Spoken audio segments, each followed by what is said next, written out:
So students, let's discuss some of the important points that are likely to come in the paper. Capgras syndrome, Frigoli syndrome is always a favorite of INICT examiners. We have to remember that when the question says that a close person got replaced by a stranger, it is Capgras syndrome. Close person got replaced by a stranger. And when we say that close person is disguising as a stranger, this is Frigoli syndrome. Close person is disguising as a stranger or multiple strangers, that is Frigoli syndrome. Antipsychotics with minimal weight gain, important point for your INICT exam. We have to remember 3 A's: aripiprazole, acinapine, and amisulpride. We have cariprazine, we have ziprasidone, and we have haloperidol. Likely to be asked in the exams. Okay? TCA toxicity, they will present you a case, they will give you a case which will have anticholinergic symptoms like dry mouth and increased temperature, not sweating, right? They will also add some CVS and CNS symptoms. The chest pain is there.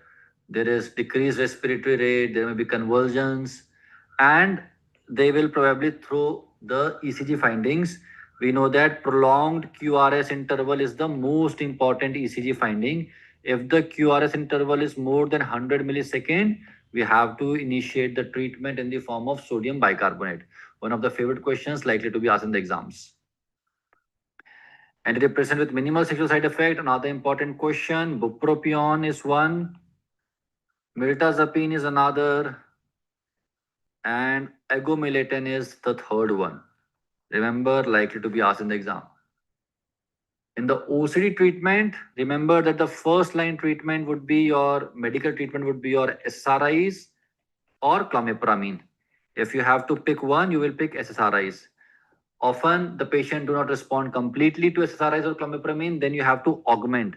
And for augmentation, one of the best drugs is a antipsychotic, one of the antipsychotics. We use risperidone and aripiprazole more. Aripiprazole more. One of the drugs, newer drugs, which is being increasingly used, might be asked for OCD, not a first line, third line maybe, is memantine. Memantine, NMDA receptor antagonist, memantine. If they are talk about the therapy, then it is the best therapy is, or the therapy of choice is exposure and response prevention. For postpartum depression, 2 drugs have been approved. One is zuranolone, the other is brexanolone. Both of them are allosteric modulator of GABA A receptors. This can be asked in the exams. Everyone has a plan, but they change after first punch on the mouth. Hello friends, myself Dr. Shrikant Verma. Let's discuss the 10 high yield point. So before starting the session, I want to say, रणभूमि में युद्ध हो उससे पहले मनोभूमि में खेला जाता है. We prepared very nice game plan for all of us, and now we have to apply them. Okay. So the first topic. Scaphoid is the most commonly fractured carpal bone in the anatomical snub box after fall on the outstretched hand. So we had seen this topic very nicely during our session. One question sure from the hand area. Yes. The next question, the upper limb nerves and their injury. So ulnar nerve palsy presents with the claw hand deformity of the fourth and fifth fingers. This is the most commonly asked question. We had seen this topic regularly during our session. No excuse from this topic. Next, positibial arteries palpated between the medial malleus and the Achilles tendon. Yes, the arteries of the lower limb, their diseases, and the veins of the lower limb and their diseases, they are very important topic. So get ready for this topic. Next topic, brachial plexus formed by the ventral rami of the C5T1, paralysis as well as Klumpke's paralysis. So don't miss this topic. It is very important with integration of the anatomy, orthopedics as well as the surgery. Next topic. Sir, the cranial nerve and their injury as well as their different foramen, they are very important topic. Yes, the facial nerve, lower motor neuron paralysis of the facial nerve results in the ipsilateral facial palsy, while the upper motor neuron paralysis of the facial nerve results in the paralysis of the contralateral lower half of the face. So this topic, cranial nerve, skull foramen and their nerves are and their passage, Okay, their pathway, their branches, they are very, very important. Now, come to this. Injury to common peroneal nerve at neck of the fibula causes the foot drop. So you have to study the, yes, lower limb loss, their injuries with the clinical integration, as well as the lumbar plexus, sciatic nerve, common peroneal nerve. Do you remember the kapana, dapana, sapana, supigluteal nerve, infragluteal? These all are important along with the Trendelenburg sign. Now, one question sure from the joint. So first carpometacarpal joint at the base of the thumb is the saddle joint. It is most frequently asked question during the session. We created the very lots of the three-dimensional concept as well as the mnemonics, and also recently the types of the epiphysis, the parts of the bone, they are important because of the orthopedics due to the bone tumor. Okay. Next topic, anencephaly, the neural tube defect. They are very important topic. Anencephaly results from failure of the anteneuropore closure at week 4 of the intrauterine life. So you have to look for the anteneuropore defect, posterior defect, as well as the neural crest cells derivative. Next, one question sure from the pharyngeal apparatus and its clinical. The most commonly repeated topic according to the recent pattern, ductus arteriosus developed from the sixth pharyngeal arch artery on the left side. So look for this topic. Yes, next, the inguinal canal, inguinal hernia topic along with the surgery. Most common nerve involved in the inguinal canal open surgery is ilioinguinal nerve, root value L1, and in laparoscopic surgery, that is the lateral cutis of the thigh, root value L2, L3, which results in the meralgia paresthesia. So no excuse with the inguinal canal and their hernia as well as their differences. But we are not sure that definitely these questions will be asked. There are a few more integrated questions. Yes, whatever I taught you, that is according to recent pattern, and 80-90% question definitely from there, but more few integration from where the question will be asked with the other subject integration. Diaphragm opening and hernia, dermatome you have to study, veins of the lower limb, anterior abdominal wall, peritoneum and ligament with surgery integration, coronary circulation, angina, MI and ECG with medicine integration, functional area of the brain and blood supply, circle of this topic, very important for the stroke and transient ischemic attack of the medicine, brainstem and the brainstem syndrome for the your medicine integration, cadaveric section of the brain, chest and abdomen with radiology integration, as well as the foot bone and their deformities with the orthopedics integration, epithelium and glands. Yes, they will ask in the histology, cartilage, collagen and its diseases like the rheumatoid arthritis, SLE, scleroderma, this all. 3T. During the session, I told you 3T, tongue, thyroid, tonsil, and one more T you can add, that is the temporomandibular joint, the muscles of mastication, and the gluteal region, the tendon sign is very important. Urethral rupture for your surgery, prostate, BPH and prostate cancer related topics are asked in the your surgery, you can say the medicine as well as pharma. Hybrid muscles list we had seen, it is also important topic. The lymphatic tissues in the histology as well as pathology, and the disease of the lymphatic tissue like the lymphoma, Hodgkin, non-Hodgkin, and the leukemia, this all. And yes, one question from the cerebellum, sure, histology especially, as well as their clinical. Okay, so these are the your important topic list. So at the end, never quit. Remember, dear friends, रणभूमि में युद्ध हो उससे पहले मनोभूमि में खेला जाता है. Be strong internally. Definitely, you are getting selection. All the best. God bless you all. Hello everyone. And today we're going to have the pre-exam class for the FMGE exam. Right. So first is the GLUT, which is very important topic. Glucose transporter.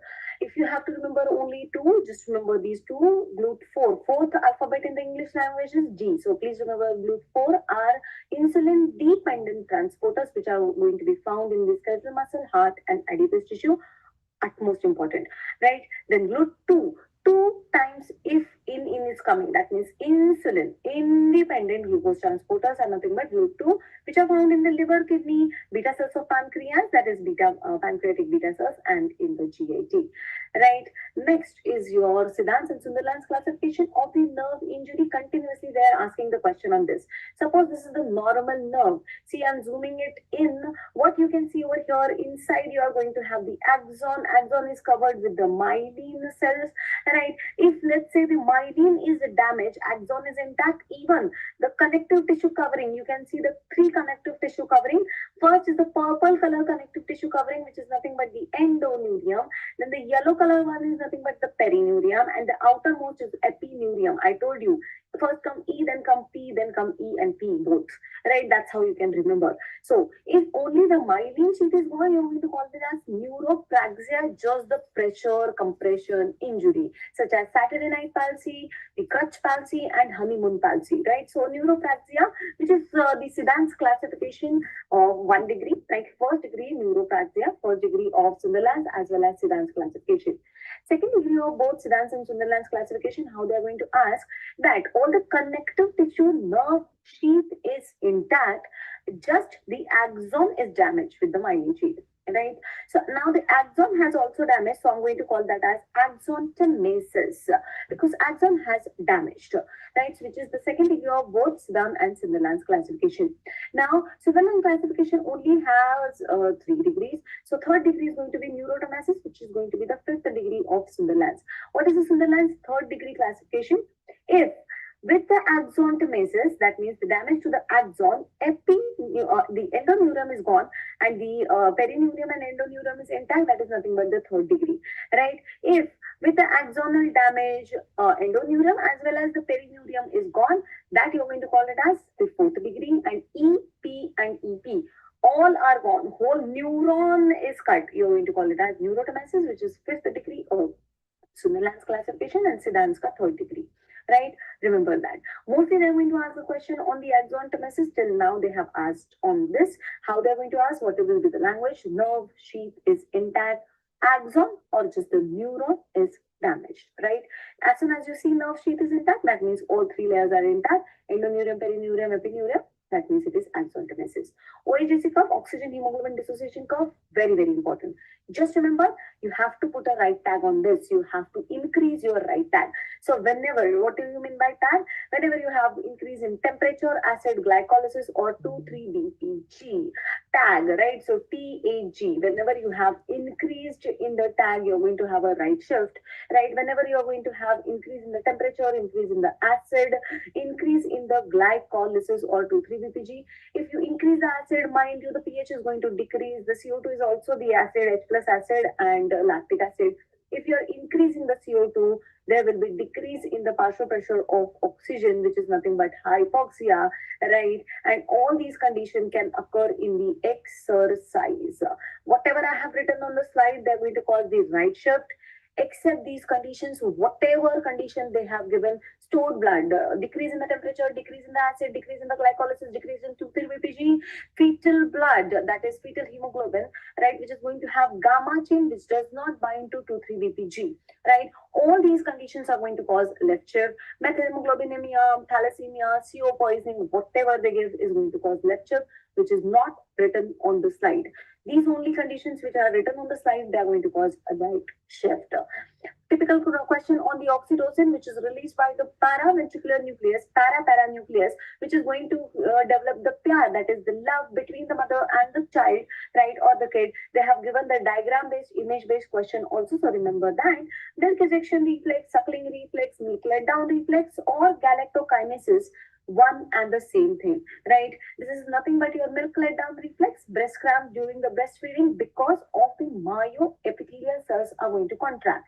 This is a contractile hormone, works for IP3-DAG, yes? And uterine contraction during the labor, again, is going to be oxytocin. Next, how do you calculate FEV1 percentage? FEV1 upon FVC, right? That's how you calculate it. If it is less than 75%, you're going to call it as OLD. Normal level of FEV1 percentage. Remember the distinction. You have to get the distinction 75 to 85%. Remember that, right? If it is less than 75%, it is going to be old. As you become old, I told you, as you become old, everything decreases. The efficiency of all the work decreases. So in the old, FEV1 percentage also decreases. Remember that. FEV1 numerator decreases, hence the ratio also decreases less than 75%. If it is increased, such as more than 85%, see over here, 90%. So that means it is not normal, it is RLD. FEV1 percentage, just remember, old mate is going to decrease and in the RLD it will be increased. They can ask you about additions and cons. Multiple times they have asked the question on the con syndrome, which is increased or excessive release of the aldosterone, which is going to stimulate T cells and I cell. T cell stimulation causes it to absorb more and more sodium and secrete more and more potassium, which is going to lead to hypernatremia, hypokalemia, and it is also going to stimulate your I cell, alpha intercalated cells, which is going to cause H plus secretion to be increased. So more H plus will be released into the urine, less H plus ion, less than normal in the blood, alcohol losses will be there. Now, if they give you 4 options like this, हाइपरनेट्रीमिया, हाइपरकेलीमिया, hypertension and metabolic alkalosis, इसमें से बताओ which will not be seen in the constant syndrome. You're going to choose hypernatremia. Why? Because initially I agree that it is going to reabsorb more sodium, but behind that more water will be reabsorbed also, which is going to balance the sodium concentration inside the blood, because you're kind of diluting the sodium. So sodium concentration, I'm not saying amount, mind you, amount will be high, but sodium concentration will be balanced. I cannot say in the blood sample that it is hypernatremia after some time, because piche piche kaun aata hai? Behind the sodium, the water will be reabsorbed, which is going to manage the sodium levels or sodium concentration in the blood. So I'm going to choose hypernatremia as my option. If I get the options such as A, B, C, D over here, I'm going to choose hypernatremia. Of course, something else, if they ask which of the following will be seen in the Cohen syndrome and they give one of these options, you're going to choose that. But if they give options such as ABCD from the right hand side column itself, it is going to be hypernatremia that you're going to choose, right? And the addition is going to be the deficiency of the aldosterone, which is going to have the opposite symptoms. Now, JVP wave, please remember A wave, C wave, B wave, which are the upstrokes. X and Y, they are descents, right? So see over here, A wave is because of the atrial contraction, you know that. A for A, remember. Atrial relaxation, X is there, so remember it is the X descent. Y is there in the atrial emptying. So right atrial emptying is going to give me the Y descent. Venous return, nothing but when the atria is going to be filled up with the lots and lots of blood, you're going to get the upstroke, increase in the pressure, that is going to give you the V wave. And why there is a C wave? Whenever the pressure in the ventricle below is going to increase, but I cannot open this tricuspid valve. The tricuspid valve will bulge into the atria while the isovolumetric contraction is going on. And that's why I'm going to get a little bit of upstroke, that is nothing but the C wave. And please remember, there is no Y descent in the cardiac tamponade. How you're going to remember? No, thank you. No, thank you. Say no, thank you. Why? Because no Y descent is there in the tamponade. Remember that, because multiple times this question has been asked.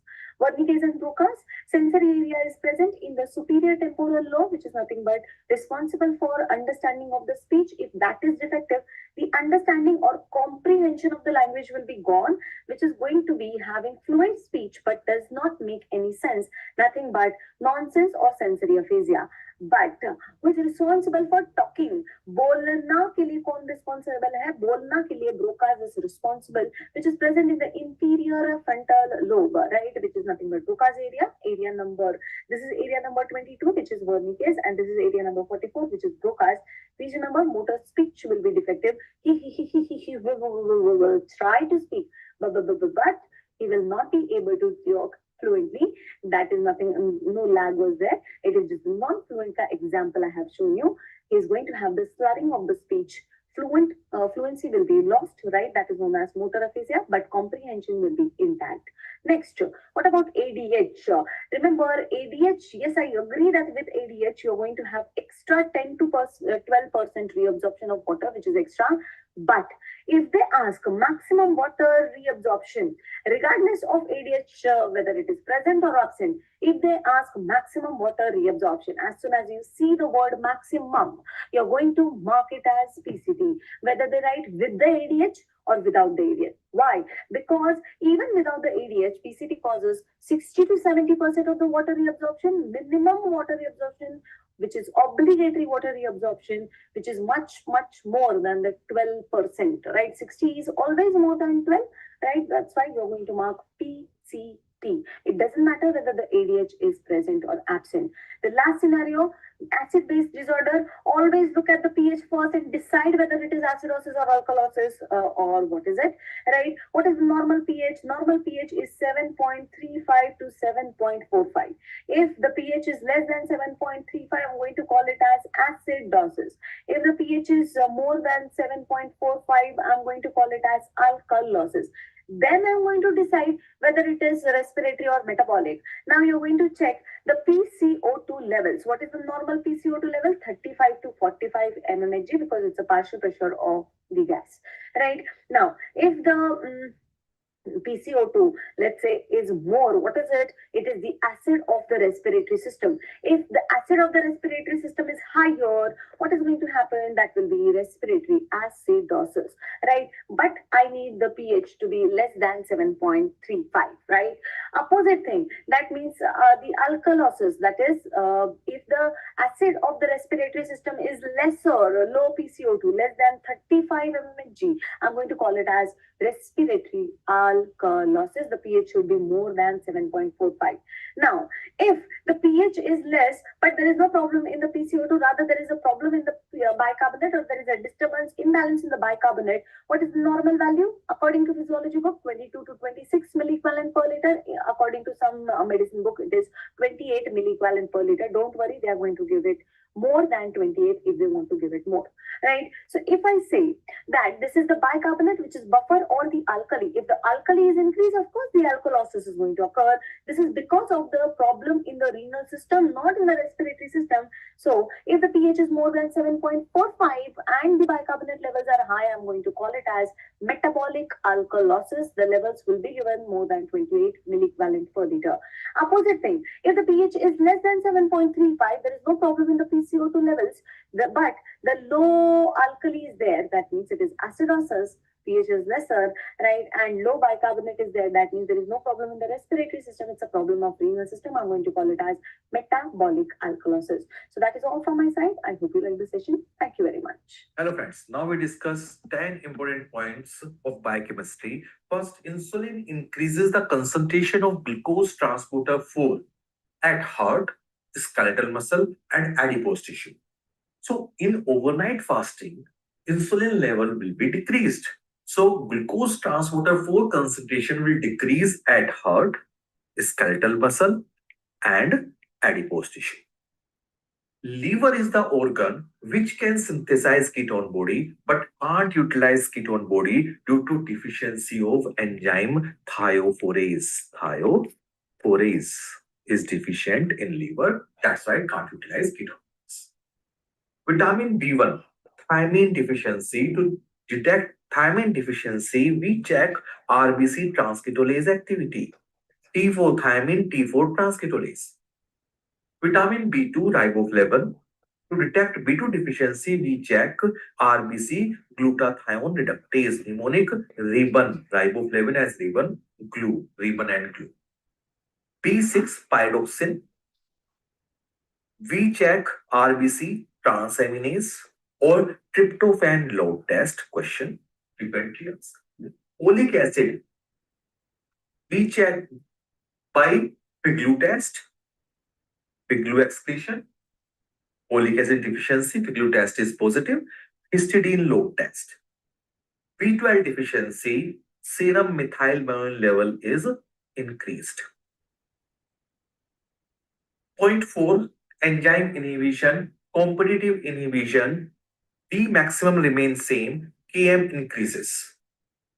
In graph, you will find competitor cut each other. So if you find graph cutting each other, they are cutting each other. So that is competitive inhibition. Non-competitive, no change in Km. No change in Km. V maximum decreased. No competition left. You have won. Sign of victory. Sign of victory if you find. This is also sign of victory with erectile dysfunction. Uncompetitive inhibition, both Km and V maximum are decreased. So if you find a graph, you find U looking structure in graph, yes, it is also looking like U, then it is uncompetitive. Point number 5. In alcoholic patient, there may be hypoglycemia, and the cause of hypoglycemia in chronic alcoholic patient is decreased gluconeogenesis. And if this patient comes in emergency, first you give thiamine and then you give IV dextrose. So first thiamine, then dextrose. If question clinical scenario is asked on pellagra symptom, 3D, diarrhea, dementia, dermatitis, 4th D is death. 3D, you will check in the clinical scenario if they have given increased HIAA, hydroxyindole acetic acid is increased, that is carcinoid syndrome. Carcine, haya bhi nahi aayi, sharam bhi nahi aayi, HIA increased. If xanthonic aciduria is there, that is due to B6 deficiency. If amino aciduria, then it is heart-tub disease. Point number 7. If Bandic test is positive and they give that patient is asymptomatic, then this may be case of essential fructosuria. If Bandic test positive and patient present with only and only oil drop cataract, no other features, minor type of galactosemia. If symptoms of fasting hypoglycemia, hepatomegaly, cataract, oil drop cataract, and they gave these symptoms are related to milk, then this is classical galactosemia. If no cataract, fasting hypoglycemia, hepatomegaly, and relation with fruit juice, then hereditary fructose intolerance, and these patients present typically 4 to 6 months. 4 to 6 months. In clinical scenario, you will find that child was absolutely okay till 4 to 6 months. When we started weaning, we started giving fruit juice, these symptoms appeared. That is hereditary fructose intolerance. Phenylketonuria, classical phenylketonuria, enzyme deficient is phenylalanine hydroxylase. Normally, phenylalanine is converted to tyrosine. If this enzyme is deficient, phenylalanine will not be converted to tyrosine. Phenylketonuria. In this section, tetrahydrobiopterin is converted to dihydrobiopterin. This dihydrobiopterin is converted back to tetrahydrobiopterin by dihydrobiopterin reductase. If this enzyme is deficient, then this is non-classical phenylketonuria. And in phenylketonuria, there is mousy odor, musty odor. Point number 9, hyperlipoproteinemia. If type 1, in type 1 hyperlipoproteinemia, lipoprotein lipase defect or ApoC2 is defective. In this, triglyceride will be increased, cholesterol would be normal, near normal. Patient will present with eruptive xanthoma, acute pancreatitis, pain, milky white plasma in question, you will find. Type 2A hyperlipoproteinemia, in this, cholesterol is increased, triglyceride will be normal. Defect is LDL receptor defect or ApoB100 defect. Tendon xanthoma, patient present with chest pain. Yes, abdomen pain, एक abdomen है, chest pain, दो chest, two side, तो type 2A. Type 3, 3E. 3 looks like E or 3, the last letter is E, ApoE defect. In this, remnants are increased, chylomicron remnant, IDL is increased. Triglyceride and cholesterol both are increased, leading to tuberoeruptive xanthoma, and in this you will find palmar xanthoma. 10 point, eco-6-phosphate dehydrogenase deficiency is the most common enzyme deficiency leading to hemolytic anemia. This is X-linked recessive, so more common in males. In this patient, lactate level will be increased. Best wishes. Thank you. Hello everyone. In this video, we will discuss the most important 10 topics. So the first one, it is HIV entry inhibitor. So first of all, what happens? Glycoprotein 120, it binds to CD4 receptors on the CD4 cell. The drug inhibiting glycoprotein 120 is fostemsavir. So in Kolkatan language or because in Bengali language, it's a fostem. Fostem, so look like first step. So first step is inhibited by fostemsavir, that is attachment, that is binding to 120. After it bind to CD4, now the drug inhibiting CD4 receptor is ibalizumab. Ibalizumab, so it is saying I bind after IBA. Ibalizumab says I bind after attachment. So second step is inhibited by ibalizumab. Then third thing is we can inhibit the co-receptor which is CCR5, that is inhibited by maraviroc. Maraviroc inhibits the co-receptor. And lastly, we can inhibit the fusion when the drug bind to glycoprotein 41. The name is enfuvirtide. The name says bind to envelope and fusion of virus with the T cell is inhibited. The name says completely. Okay, so this is the first topic. The second one is mechanism of anti-epileptic through GABA. Remember, GABA is stored, then it is released. After that, it is either metabolized by GABA transaminase. So if we inhibit that, GABA level will increase, and the drug inhibiting this is vigabatrin. So again, the name says it is saying GABA transaminase inhibitor, and it causes visual field contraction as a side effect. Second drug, GABA will be reuptake. If we inhibit the reuptake by inhibiting the transporter GAT1, GABA will not go back. It will stay there, produce more action. And the drug inhibiting GAT1 is tiagabin. Again, the name says transport inhibitor of GABA. By inhibiting GAT1, that means GABA transporter 1. Okay. Then third thing, the GABA which is produced, it may act on the chloride channels.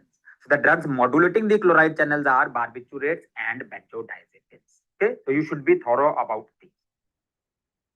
The next topic is cystic fibrosis. So we have cystic fibrosis protein. There is defect in the proteins, the chloride channels. So there are two types of drugs. One are called correctors. Second are called potentiators. Correctors will correct the misfolded protein, whereas potentiators will open the channel. So which are the potentiators? Remember, name of all of them will end with CAFTR. So CAFTR says cystic fibrosis transmembrane protein. Okay, so CAFTR is the common thing. Now potentiator, they will open the channel. So they say it's my duty to open the channel. So it's I means it's my duty. Duty means duty. So Eva CAFTR and Dute Eva CAFTR. Dute Eva CAFTR is a new drug. So Dute Eva CAFTR, and remember deuterium is attached to Dute Eva CAFTR, so it is long acting. It's a longer half-life than Eva CAFTR. Both are potentiator. Then correctors. So correctors say that let the engine vibrate. So let the engine vibrate means L means lumacaftor, T means tizacaftor, engine E means elexacaftor, and vibrate V means benzacaftor. So this is again a new drug. So these are correctors and potentiators. Okay. The next, there are some scales which can be asked in the INICET exam. Rumac-Matthew scale, that is for paracetamol overdose. So when to use N-acetylcysteine, this scale is used, Rumac-Matthew nomogram. Hartford nomogram is for aminoglycosides.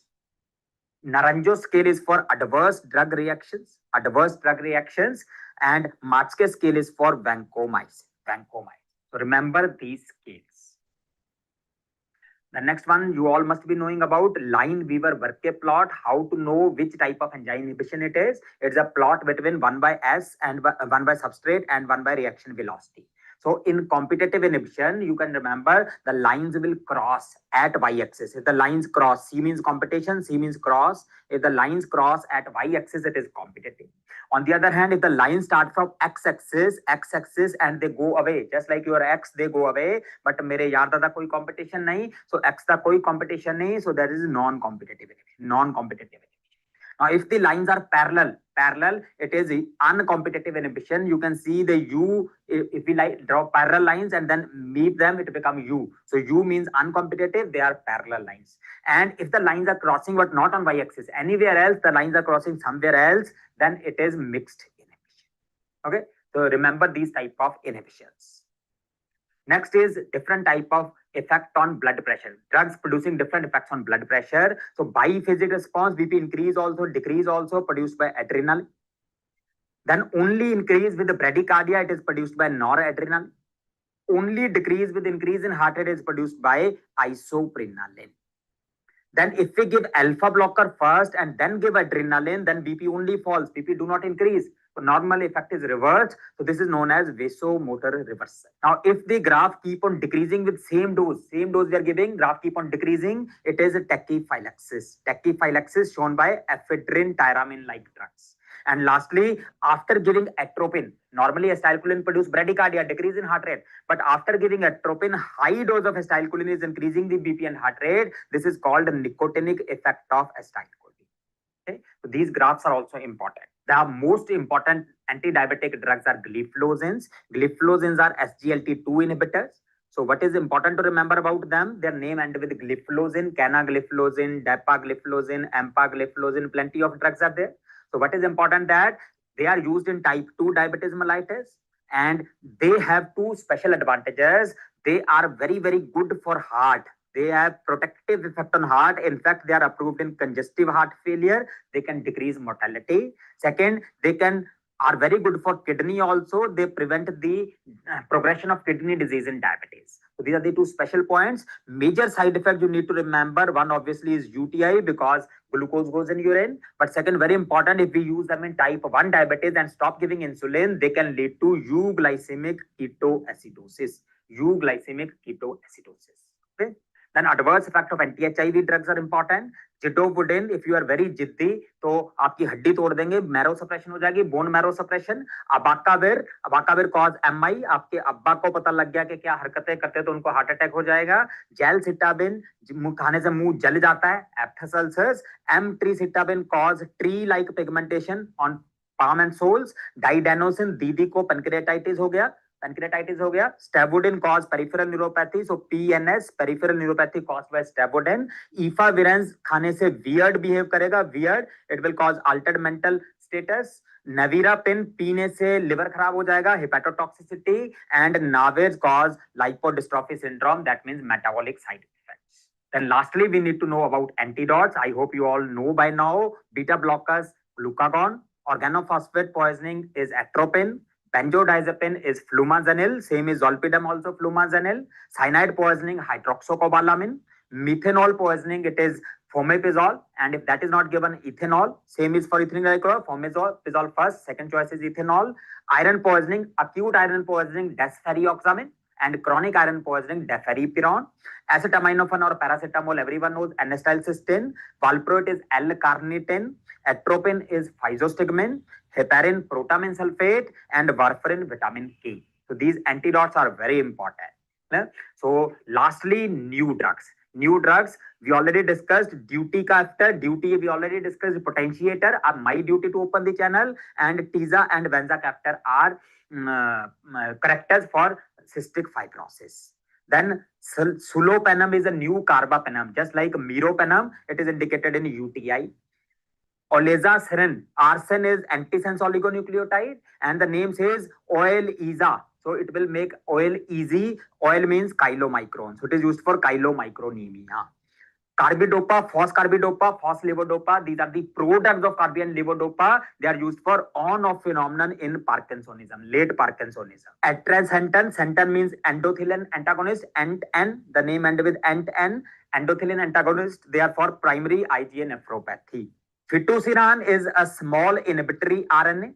Siran is small inhibitory RNA. Fitu says it fixes insufficient thrombin. When thrombin is less, more bleeding. Where bleeding? In case of hemophilia. So used in hemophilia A or B. Then Geptosidan is a new drug. It's a topoisomerase inhibitor. It is indicated again in UTI. Topoisomerase inhibitor of bacteria used in UTI. Sujitrigine is like lamotrigine, sujitrigine. It is blocking the sodium channels. So it is used for pain. Landiolol is a new ultra short acting, in fact the shortest acting overall beta blocker. It is a cardioselective beta blocker. It is indicated in supraventricular tachycardia, including atrial fibrillation and flutter. Then xanomeline and trospium is a combination of a cholinergic with anticholinergic drug. The anticholinergic drug do not cross the blood-brain barrier, so cholinergic action will be seen only in brain. So it is used for schizophrenia. Resmetirom, it is a metabolic modulator. It is basically acting on the thyroid hormone receptor beta. Thyroid hormone receptor alpha is present in heart and other places, but beta only in the liver. So it will affect the metabolism in the liver, and it is used for NASH, non-alcoholic steatohepatitis. Okay? So these are the important topics. Very quickly, I have told you. So all the very best for the exam. Thank you. I just want you to have a look at certain important topics which may be asked in the exam. First one is going to be with regards to the topic of cell injury. You just need to have a quick recap about the different patterns of cell death and the salient features. From the topic of immunity, please do have a look at the pathogenesis, the reasons for the autoimmune disorders, the different antibodies which are seen, and the kind of images that are seen with respect to the specific IF patterns. The third is with regards to neoplasia, have a look at the different genes and their association with the different types of malignancies. Not to forget about the examples of the tumor markers which will be asked in the exam. The fourth and an easy topic asked in the exam is the topic of leukemias and lymphomas, wherein they ask you about the CD markers and the presentations. The next one is going to be with regards to blood banking, with special emphasis on the blood and its products, the shelf life of the products, and it shall also include the different types of complications which may be associated with blood transfusion. Don't forget to have a look at the vacutainers, the kind of anticoagulants present in them, and their typical uses in the clinics. The final one is going to be from the topics of the cancers, particularly lung cancer and renal cancer, with regards to the specific findings in association with the different subtypes of each of these cancers, right? Not to forget, the last but not the least, we will need to have an idea about the important question which have already been asked in the exam pertaining to the histological finding, pertaining to the diagnostic finding in context of a tumor like breast cancer. All the very best from my side. I'm sure you're going to be doing exceedingly well in the exam tomorrow. Best wishes. Hello everyone, I'm Dr. Devyani Puri and welcome to the FMG pre-exam class. So FMG exam is just around the corner, only few days left, and I want to discuss all the topics that I think are extremely important that might come in this current exam. So micro is all about the picture questions. So I have just incorporated all the different kinds of pictures that can come and some topics related to those pictures, right? So let's begin firstly with the general microbiology. In general, I think the important things that can come is going to be first the light microscope, the different parts of the light microscope and what each of them does. Then we are going to talk about stains, right? All the different kinds of staining. When we talk about the first one, that is the acid fast staining, right? Or the ZN staining or the cold staining, which is called as Kinyon stain. What do you see? Which organisms are acid fast and what is the percentage of sulfuric acid that is used to decolorize all of them? Then we have the next one, which is going to be your Indian staining, which we not specifically, but most commonly use for Cryptococcus species. We can use it for any of the capsulated organisms, but most commonly we use it for the Cryptococcus neoformans capsule detection. Then we're going to come to the specific stains like gram staining. So the steps of gram staining are extremely important. Then you need to know the gram positive organisms and which organisms are gram negative. Finally, coming to the special stain of Corynebacterium diphtheria, which is your Albert stain, and how it helps us to differentiate between diphtheria and diphtheroids, right? Then bacterial genetics. So these are the four components of the bacterial genetic, or the ways that which one bacteria can transfer its gene from one bacteria to another. We have four methods for this. So we have the first one, which is transformation, right? And then we have the transduction, which is done by the help of a bacteriophage. Then we have the conjugation. Conjugation we know is done by your plasmid, right? These plasmids are what contains the gene that helps with the genetic transfer and the pilus formation. And finally, we have the transposons, right? These are called as the jumping genes. So these four bacterial genetics are important. Then we have the sterilization disinfection. In general, the whole sterilization disinfection chapter is extremely important, with different methods of dry heat that we have here, the incineration, the hot air oven, the different temperatures, the different spore controls as well, right? The different spore control. Then we have the autoclave, and then we have the plasma sterilizer. Again, their temperatures, what instruments goes where, and what are the different temperatures and your spore control for each of these methods. Then we're going to come to immunity. In immunity, I think what is important that they've been asking a lot is the different types of acquired active natural immunity, acquired active artificial immunity, right? This whole table is extremely important. So just give a look on this table. Then we have this image, which is showing you the superantigens, how superantigens work and how they attach to this variable beta region, and all the different kinds of superantigens that we have already spoken about, like the toxic shock syndrome toxin, like the staphylococcal, bacterial endotoxins, then also bacterial exotoxins, and also your staphylococcal proteins, then Clostridium enterotoxin, then your staphylococcal scarlet skin syndrome, streptococcal pyogenic exotoxin, all of these. And in the fungus, we have Malassezia furfur, right? So all of these are superantigens that attach to the variable beta region and leads to major amount of cytokine release, leading to shock. Then the different structures of the antibodies that we have. We know we have three antibodies that are definitely monophasic in structure. Then we have IgA, which is monophasic in the normal form, but when it becomes a secretory one, it becomes a biphasic structure. Two of the IgA come and attach together when in the secretory form. And then we have IgM, which is a pentameric structure. Then we have the complement deficiencies. In this, mainly two I need you to remember. One is the MAC deficiency, which is the C5 to C9 deficiency, which leads to disseminated neurial infections, and the C1 esterase deficiency, which causes hereditary angioneurotic edema, like two of the deficiencies of the complement system. Then in mycology, I feel the whole of mycology is extremely important, especially in FMG exams. They ask a lot of mycology and parasitology. So you really can't miss that. Just look at all the pictures. Just flip very quickly. The spaghetti and the meatball and the fried egg colony is very specific for Malassezia. Then the two types of organisms causing mycetoma, the fungal one, which is called as eumycetoma, and then we have the nocardia, which is your actinomycetoma. So this is your mycetoma causing organisms. Then we have the chromoblastomycosis, right? This is the chromoblastomycosis, which is showing the copper penny appearance, and this is your verrucous lesions.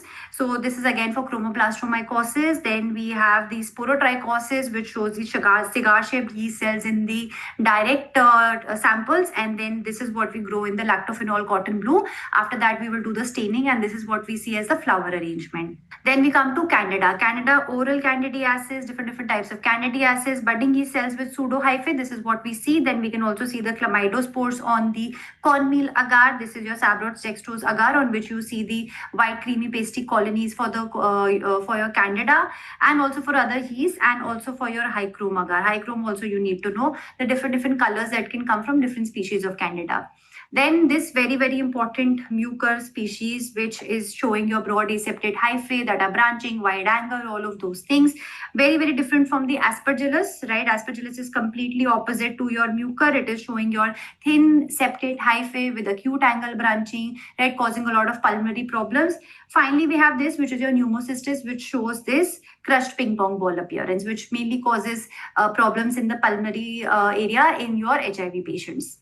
Then in bacteriology, we cannot miss the Neisseria meningitis and Neisseria gonorrhea. A lot of questions are coming, especially on Neisseria meningitis. So just look at this table. What all will you see? These gram-negative. The word that you need to see in the question is a gram-negative diplococci. The moment you see this, you have to think about Neisseria. Then we have the different types of detections of toxins. The first one is, this one is going to be the LX gel precipitation that is done for Corynebacterium diphtheriae. Then we have the reverse CAMP test, which is done for Clostridium perfringens. We also have a CAMP test, right? Remember that CAMP test which we do for group B streptococcus, and then we do for listeria. That is also important. Then we have the toxins of your tetanus toxin, where it acts on this glycine and GABA. And then we have the botulinum toxin, which acts on the acetylcholine, right? This is what it causes: spastic paralysis, flaccid paralysis, that you need to know. Then we have the different types of E. coli toxins. Again, very important. This whole table, very important. One very important one is the enterohemorrhagic E. coli, right, which causes a hemolytic uremic syndrome, and the sorbitol McConkey agar that we use to diagnose this, specifically the enterohemorrhagic E. coli, right? All of these toxins are important. Their mechanism of action is very important. Then Vibrio parahemolyticus. So many questions coming on this Kanagawa phenomena on Vagat-Summa agar. This is your Vagat-Summa agar, right? And on this you see this beta hemolysis, which is seen by your Vibrio parahemolyticus. This is what we call as the Kanagawa phenomena. Okay, so Vagat-Summa agar, Kanagawa phenomena, specifically for Vibrio parahemolyticus, very important. Then this is what we see in the Haemophilus influenza, where this is called as satellitism, because the Staphylococcus starts to provide with the, it breaks down the RBCs because of beta hemolysis, releasing the V factor or the 5 factor, which can be utilized by Haemophilus, and it starts to produce these big colonies that keep reducing as you go further away from the streak line of Staphylococcus. This is what is called as satellitism. Then this ulcer, the genital ulcers that are painful and painless. In painful, I always teach you ha or he that you cry and other people's pain. There are 2, herpes and Haemophilus do cry. And then the painless one are 3, Treponema pallidum, Klebsiella granulomatis, and Chlamydia trachomatis. You can only differentiate the painless one based on the ulcer, ulcer characteristics, or just look at the lymphadenopathy. If it is a painless ulcer with a painful lymphadenopathy, then the answer is going to be lymphogranuloma venerum, or the organism that is causing it, it is your Chlamydia trachomatis. So again, this table very important. Then in virology, the parvovirus, all the diseases that are caused by the parvovirus, especially this slap-cheeked appearance, erythema infectiosum, very important. And in influenza, the antigenic drifting and shifting. What causes antigenic shift?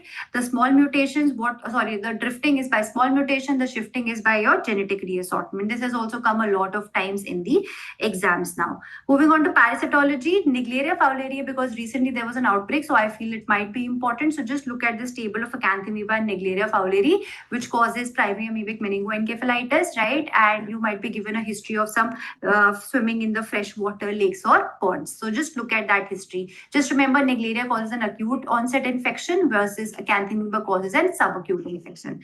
Then we're going to come to malaria, the different types of malarial species, and what are the different things that you are going to see in the peripheral sphere. So just remember that mostly they end up asking you about Plasmodium falciparum. So remember these gametocytes, remember these double dot ring forms that you see, right? And remember how you don't see the late propozoid and schizoid form, especially when it comes to Plasmodium falciparum.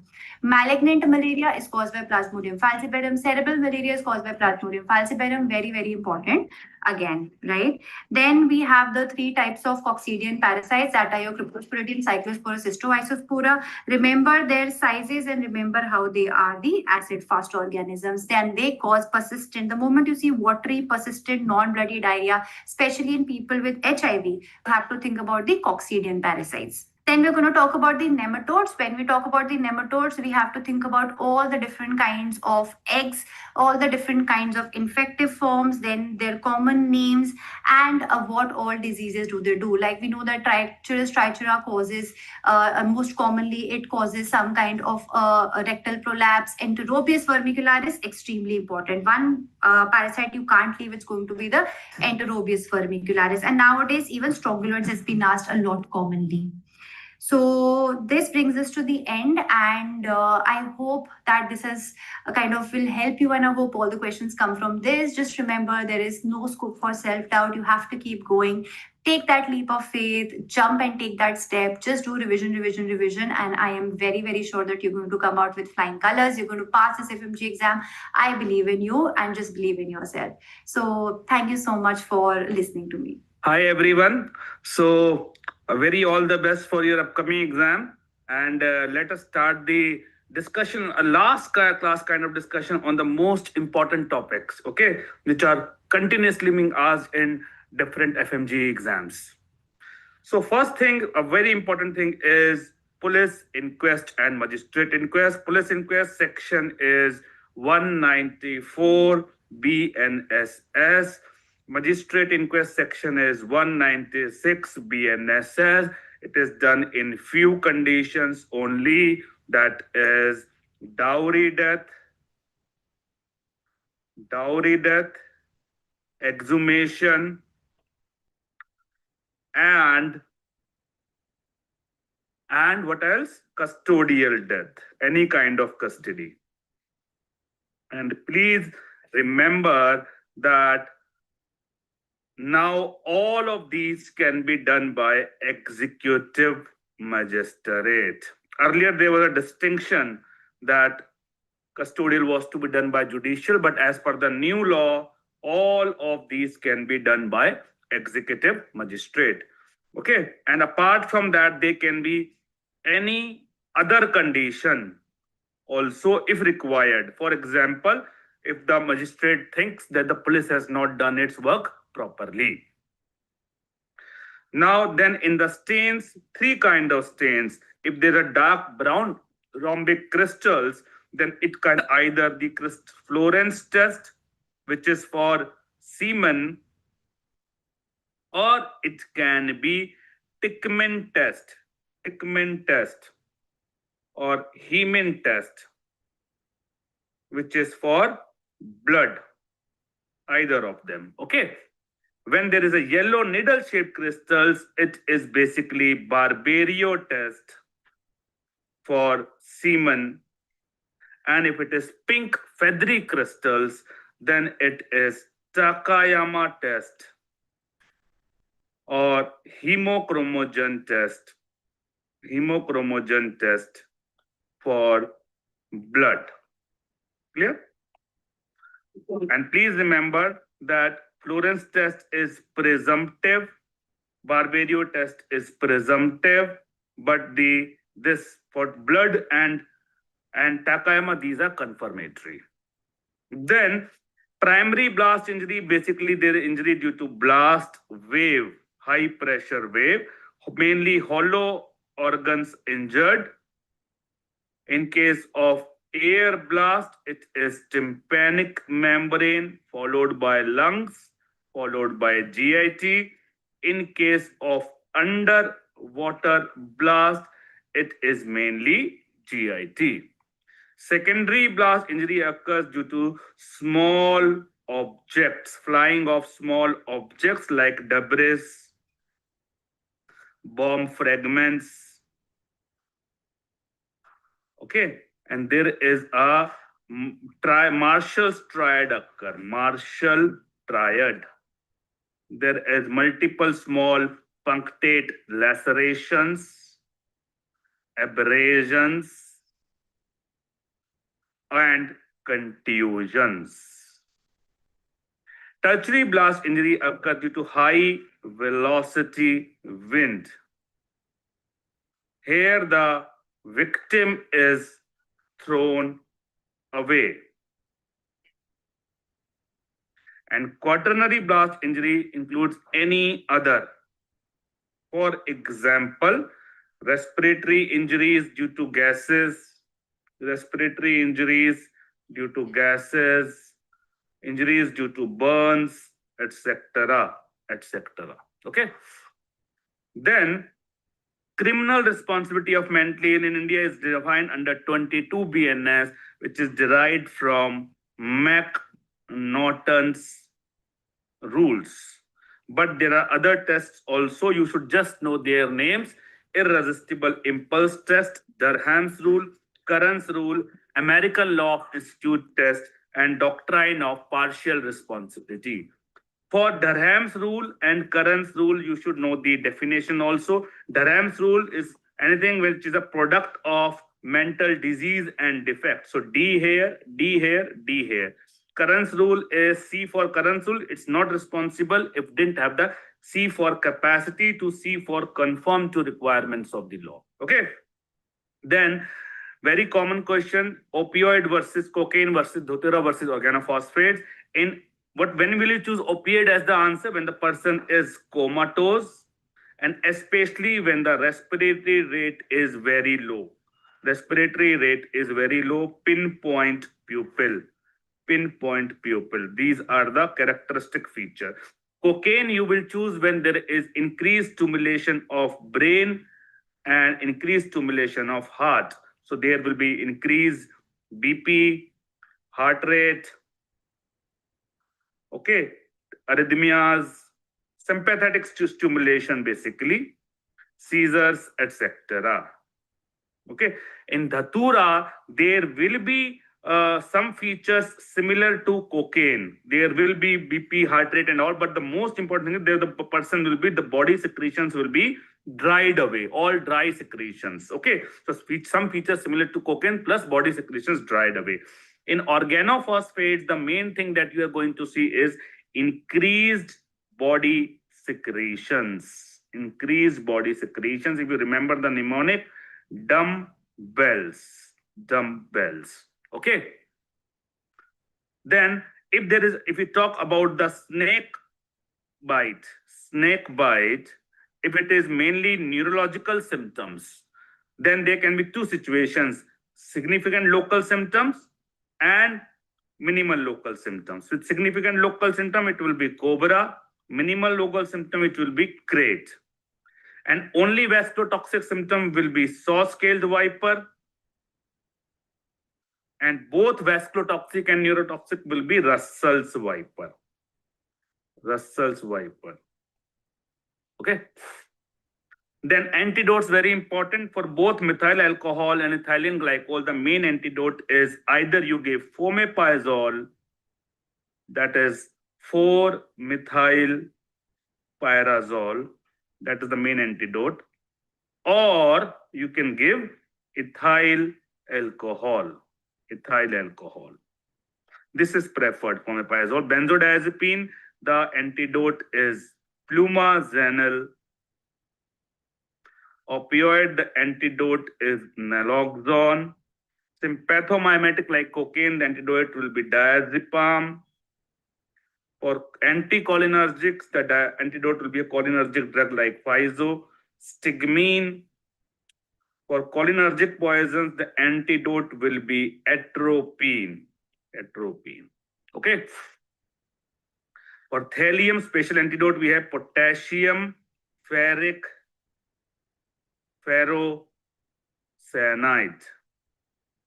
Phosphorus, we have KMNO4 and CuSO4. So 4 everywhere. Snake is polyvalent anti-snake venom. Scorpion is prazosin. Carbon monoxide is 100% oxygen. And aluminum phosphide and zinc phosphide is magnesium sulfate. Okay.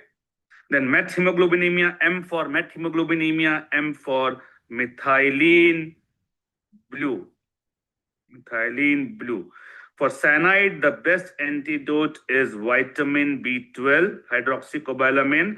Then for the Eli Lilly cyanide kit, the traditional kit contained 3 things: sodium nitrate, amyl nitrite, and sodium thiosulfate.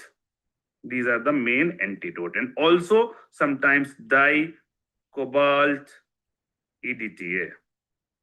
Okay. Then acetaminophen, we all know N-acetyl cysteine. Oral anticoagulants, vitamin K1, digoxin, and related plants. You give lidocaine for arrhythmias, atropine for bradycardia, and digibind antibodies. For tricyclics, the main antidote is sodium bicarbonate. Sodium bicarbonate. Okay. So this we have already discussed. So thank you very much. So these were the important things that we discussed. All the best for your exams. Coming to the final revision, ENT. Malignant otitis externa, you have Pseudomonas. Granulation tissue is the main presence here. Anti-pseudomonal for 6 weeks you will give, and gallium-67 is a preferable prognostic scan. And if you see the granulation tissue, it is malignant otitis externa. And if you are seeing wet newspaper appearance, it is otomycosis. And if you are seeing a normal tympanic movement, serous fluid inside air fluid levels, that is serous otitis media. And coming to the diffuse otitis externa, you have complete diffusely involved wall of the external auditory canal. And coming to the tuning fork test, you know, Rini, air conduction work better than bone conduction. If Rini is positive, normal, as in HL, you will see. Rini is negative, conductive hearing loss. Weber lateralus affected is conductive hearing loss. Weber lateralus normal is affected side is SNHL. And coming to the pure tonodiometries, if you are getting 2 waves in the upper part, that is normal. There is a gap between them with bone conduction normal, that is conductive. Both are in the abnormal without any gap, sensorineural.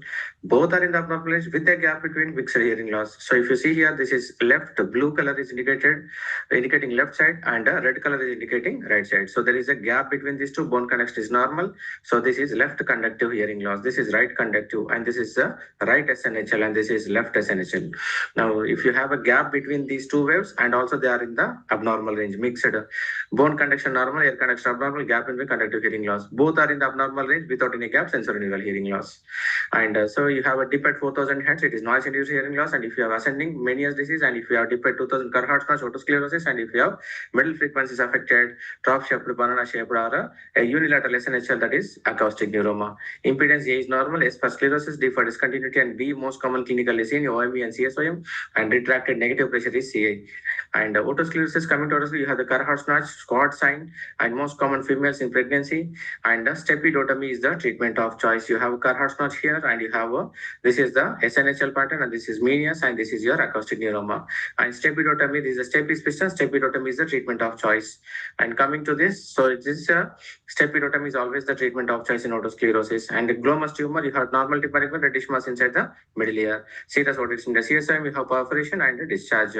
And coming to the glomus, if you have Phelps sign positive, then it should be jugular. If Phelps sign is not there, that's normal, then it should be tympanicum. And see, it is the fossa of frozen valve, most common site of nasopharyngeal carcinoma, posterior pharyngeal wall. This is tubal tonsillar, your posterior wall of the eustachian tube.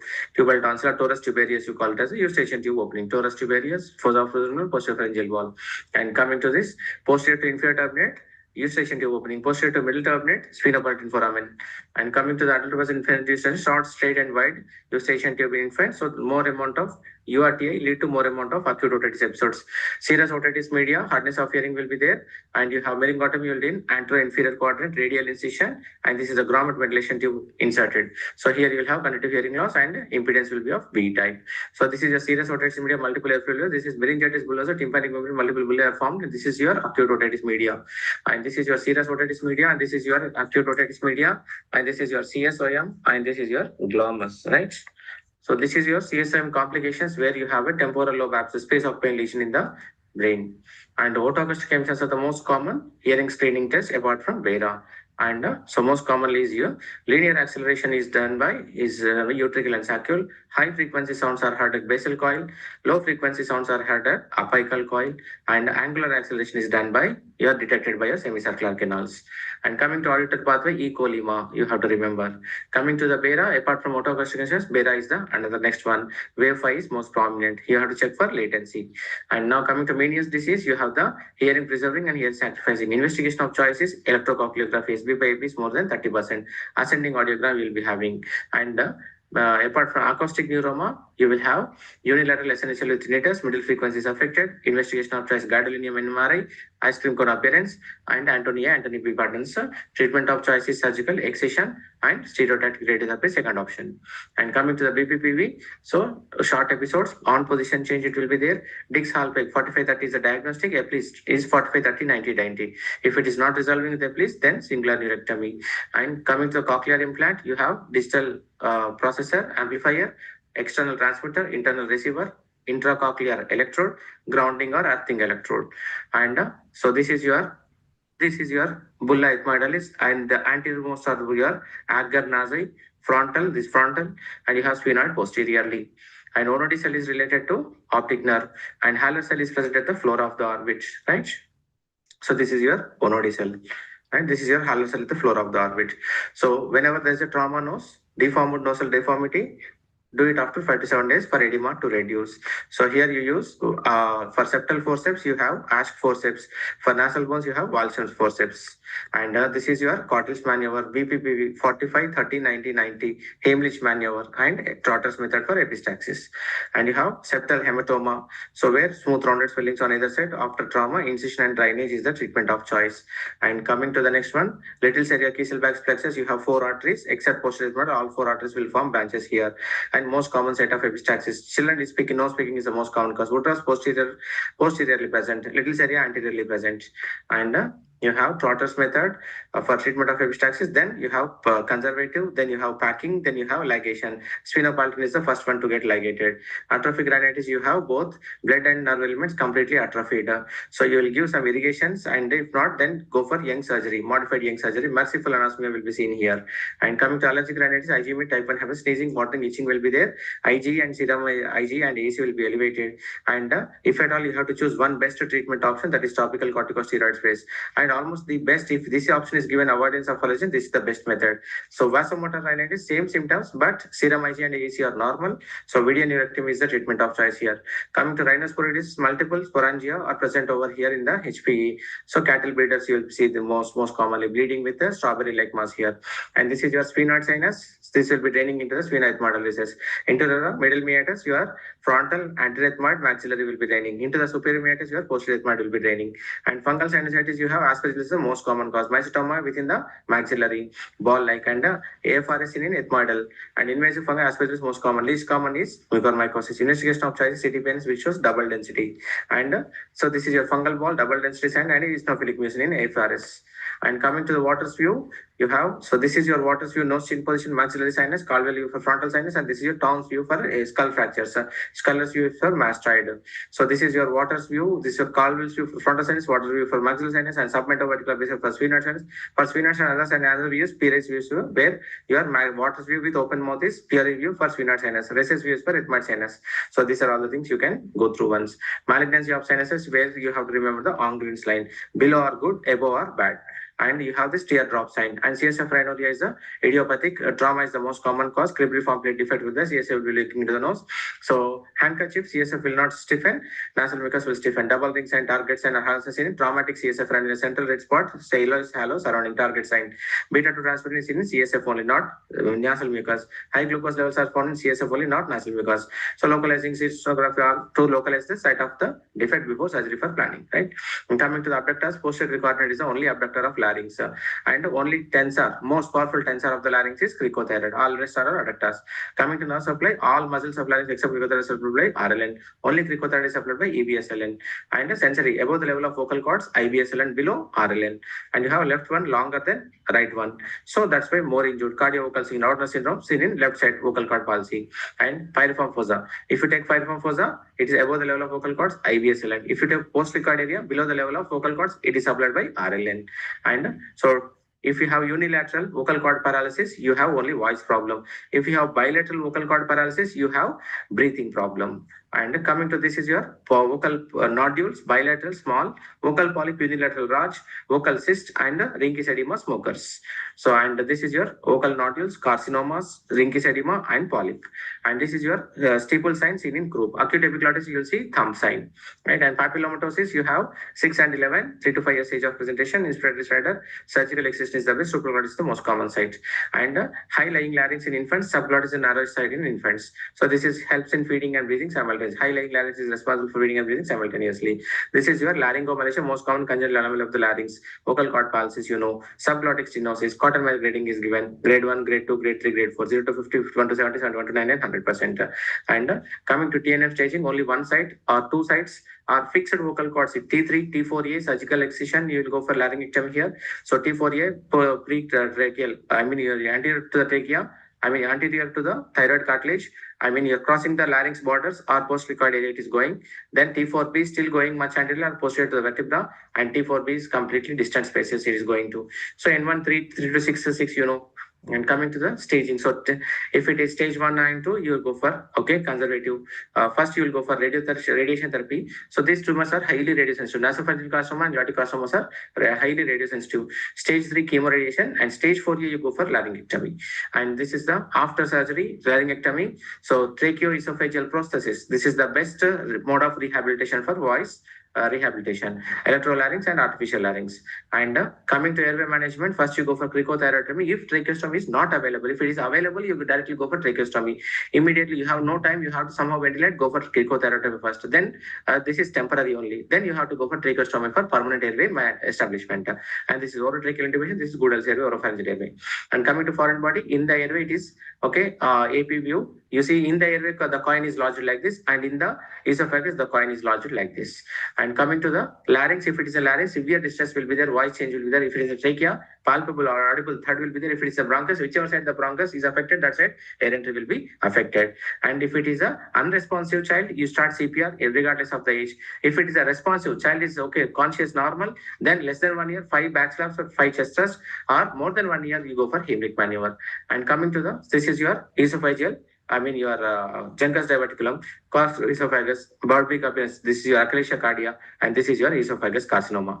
And coming to this is a typical question given: recurrent URTI, mouth breathing, impaired hearing, high acid pallor. All these are features of adenoid hypertrophy. Impaired hearing is due to eustachian tube block and causing serous otitis media. So you have to go for adenoidectomy and grommet insertion here, right? And coming to tonsillectomy, Rose's position. So these are the various instruments used there. And so you have various types of bleeding. So primary on surgery, reaction in the first 24 hours within the hospital. Secondary after discharge from the hospital, that is due to infections. And coming to the referred otalgia from tonsil is by tympanic branch of the glossopharyngeal Jacobson's nerve. And coming to JNA, it is more common in adolescent males. Recurrent epistaxis will be there, And investigation of choice is CCT, Hallman-Mills, and anterior bowing of the posterior maxillary wall. This is Weber-Ferguson incision used for it. And the treatment is surgical excision. And see, this is your nasopharyngeal carcinoma. Fossa of Rosenmuller is the most common site. This is your inverted papilloma unilateral. Elderly males will see Hallman-Mills and JNA. And this is nasal polyp. Polyps do not bleed. And coming to this one, 70-year-old male, neck nodes, painless cervical lymphadenopathy, posterior cervical lymphadenopathy, elderly male, see unilateral serous otitis media in elderly male. So you have to suspect Okay, first one, nasopharyngeal carcinoma. This is your glomus and CSOM, different things. So cervical, painless cervical lymphadenopathy, decreased mobility, palatal palsy, unilateral palatal palsy, temporoparatal neuralgia. All these are signs of nasopharyngeal carcinoma. And coming to the Trotter triad, conductive hearing loss, ipsilateral temporoparatal neuralgia, palatal palsy. All these are features of nasopharyngeal carcinoma. And coming to the oral submucous fibrosis, so all these are the things causing this submucosal damage. So burning sensation will be there. Translucent hyaluronic injections with physiotherapy will be the treatment here. This is erythroplakia, whitish patch. So provisional diagnosis is always leukoplakia. You have to send for biopsy. After confirmation, remove the entire tumor. Ask the patient to be on follow-up for regularly for 6 months, every 6 months. Erythroplakia, highly vascular, highly malignant, bad prognosis. And these are normal four-day spots, measles, coplic spots you'll see. And CL submandibular is the most common because against gravity and thick secretions. So if the stone is in the duct, then CL endoscopy. If it is in the gland somewhere else, then it's CL, complete gland removal you have to do. So this ends our ENT discussion. Thank you. Hello, my dear students. This is Dr. Karan Akpal wishing you all the best for your exam. We are very near to our targets. Let us not lose any hope and any faith. Quickly revising ophthalmology in next 10 minutes. I'll be revising whatever we have done in our class and through which I hope we'll be able to score our MCQs. Okay. So the first topic that was there is optics. Remember the various definitions. They are asking questions on various terminologies. So ametropia is absence of refractive error and ametropia is presence of refractive error. And there are three types of refractive error: myopia, hyperopia, and astigmatism. Please remember that. And aniso we know is asymmetrical. Asymmetrical refractive error between the two eyes is called as anisometropia. Significant is if it is more than 2.5 diopters, then it is a significant anisometropia. Okay. Anisoconia is difference in image size. Anisocoria is pupil. So difference in pupil size is anisocoria. Okay.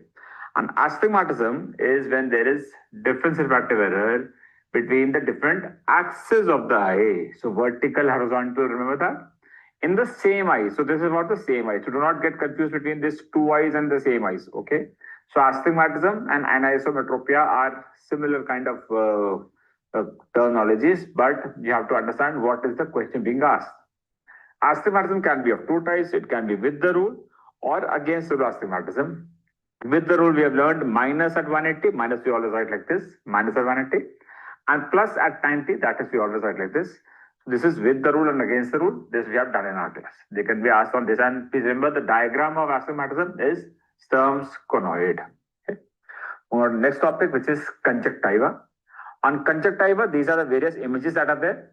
So flectin is at limbus. It is located at the limbus. It's a nodule at the limbus. It's a type 4 hypersensitivity against TB antigen and cephalosporin antigen. And the treatment is going to be by steroid eye drops. Okay. Horner Tranta spots and Herbert pits. Okay. These two are these kind of images. Herbert pits are pits. Okay. They are seen in trachoma. Okay. Herbert pits are seen in trachoma. Please remember that. Okay. And they are formed when the Herbert follicles fall off. So follicles, which are characteristic of trachoma, when they fall off, they give Herbert pits. Seen in trachoma at the superior limbus. Horner Tranta spots is also at the superior limbus, but it is seen in VKC. And it is an eosinophilic aggregate. And so this is a seen in the VKC, which is spring catarrh. Okay, so one is seen in spring catarrh, hot weather, Horner Tranta spots. Okay, and Herbert pits are pits seen in trachoma. Okay. Arspine is another thing that you should be knowing about trachoma. That is, there is scarring in the sulcus subtarsalis. This is scarring. Okay, so that is about the conjunctiva that is there. Moving on to the next topic, cornea. In cornea, please remember one important topic that is happening now is on keratoconus, because the incidence of keratoconus is increasing. The chronic rubbing and increase in myopia, increase in spectacles, the incidence of keratoconus is increasing. So this is a topic on which MCQs are being asked now. Okay.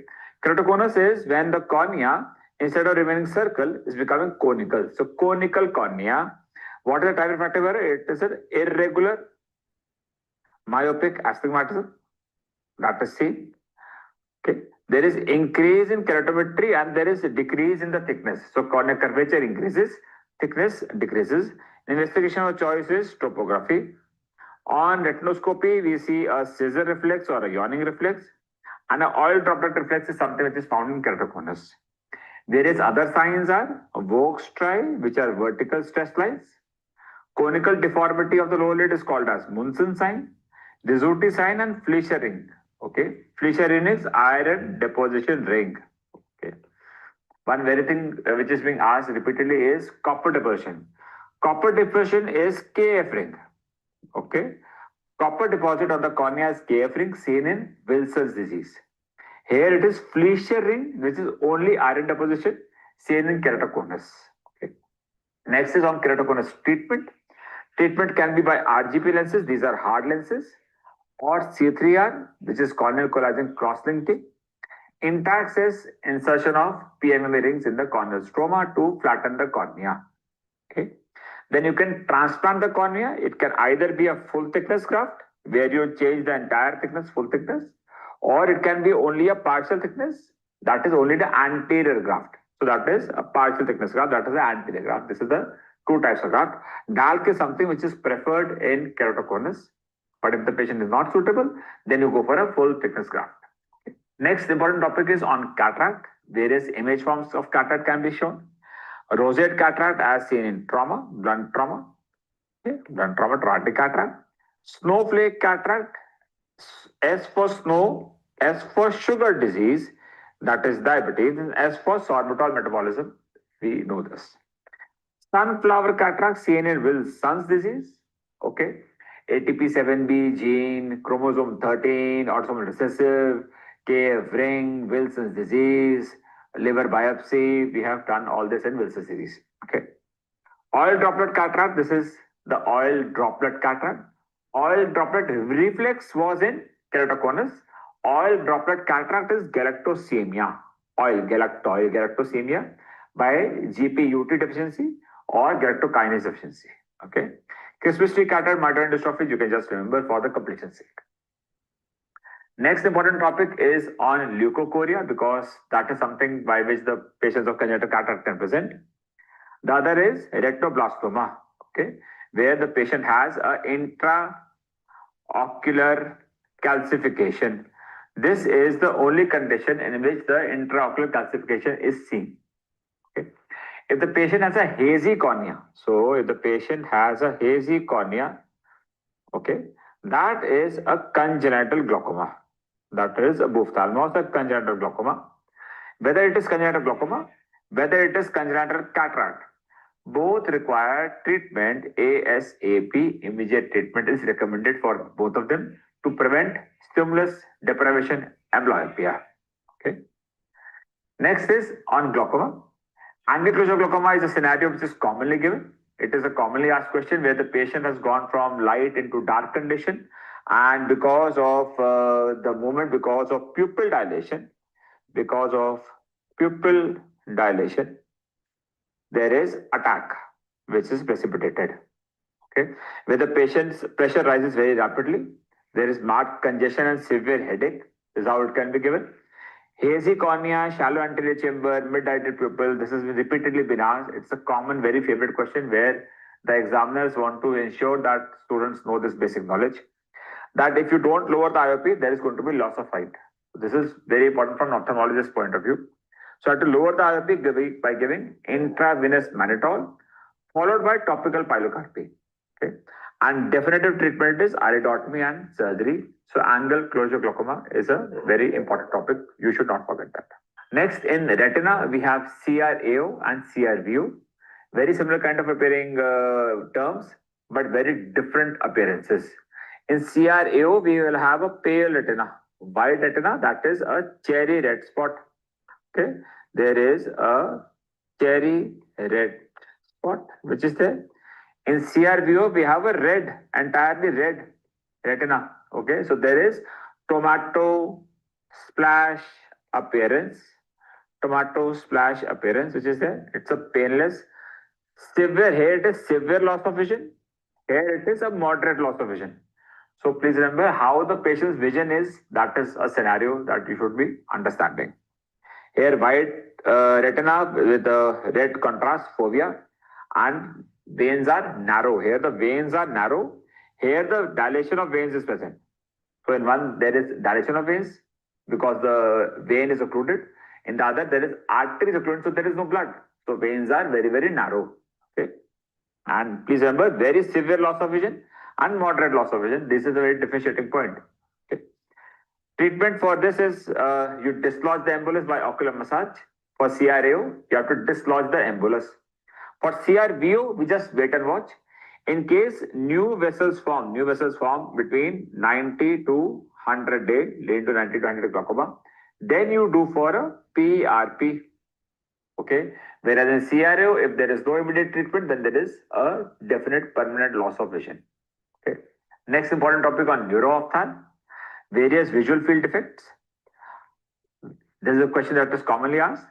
So bitemporal hemianopia, if it is a heteronymous, please remember heteronymous, opposite sides, heteronymous, please mark chiasma blindly. Okay. Please mark chiasma. Okay. In case of homonymous, that is same side, you'll have to see whether it is a half, whether it is pie in the sky, pie on the floor, or centrus pairing. These are the various kinds of questions that can be asked on the visual field defects. Okay. The other important topic on neuro-ophthalm is papilledema and papillitis. In papilledema, there is edema of the optic nerve. Okay, papilledema. Okay, papillitis, optic neuritis, there is inflammation. Inflammation will lead to loss of function and pain. Okay, so pain is a feature of papillitis. Vision is severely reduced, loss of function is there, color vision is there, centrocecal scotoma is there. These are all the features of an optic neuritis or papillitis. In case of a retrobulbar neuritis, neither the patient sees anything nor the doctor sees anything. We have done this. Okay. And the treatment for optic neuritis is intravenous steroids. Oral steroids after the intravenous steroids. Direct steroids are contraindicated. So this is what is about papillitis and papilledema. They can be asked in the question. This is a very important point. Next is on toxic amblyopia, toxic optic neuropathy. So what are the drugs which can cause toxic amblyopia? This is tobacco, ethambutol, quinine, and alcohol. Both ethanol and methanol can cause toxic amblyopia, toxic optic neuropathy. It has come as a PYQ in color vision defect also. So ethambutol causes color vision defect, which is a part of ATT. So which ATT drug causes color vision defect? That is ethambutol. Next one, lacrimal system. Lacrimal system, please remember the various anatomy. There was a question on which they were asking for a soft stop at 7 millimeter. Just revising that there is a 2 millimeter vertical part and then there is a 8 millimeter horizontal part that is there. So soft block at 7 millimeter will be within the canaliculus. For this, we have to do a conjunctivo DCR. So conjunctivo DCR, we have to create a passage from conjunctiva to the nasal cavity as indicated by this blue arrow. So this is a conjunctival DCR. So lacrimal system is there. Cricula massage for if there is a congenital NLD block, okay, and the child's age is less than 6 months. Then we do a hydrostatic massage that is called as a cricula massage. Okay, so congenital NLD block, and this can be the other question that is asked on NLD. Okay. Trauma is obviously a very hot topic because every MBBS should be knowing about how to handle trauma. If there is an ocular trauma, you can have a rosette cataract. There is a rosette cataract which can happen. Voschius ring, 8-ball hyphema. If there is blood collection in the eyeball, that is 8-ball hyphema. Iron dialysis will lead to a D-shaped pupil. Chariot spot, this is due to Berlin's edema. We have done this. Chariot spot is the pneumonitis B sting.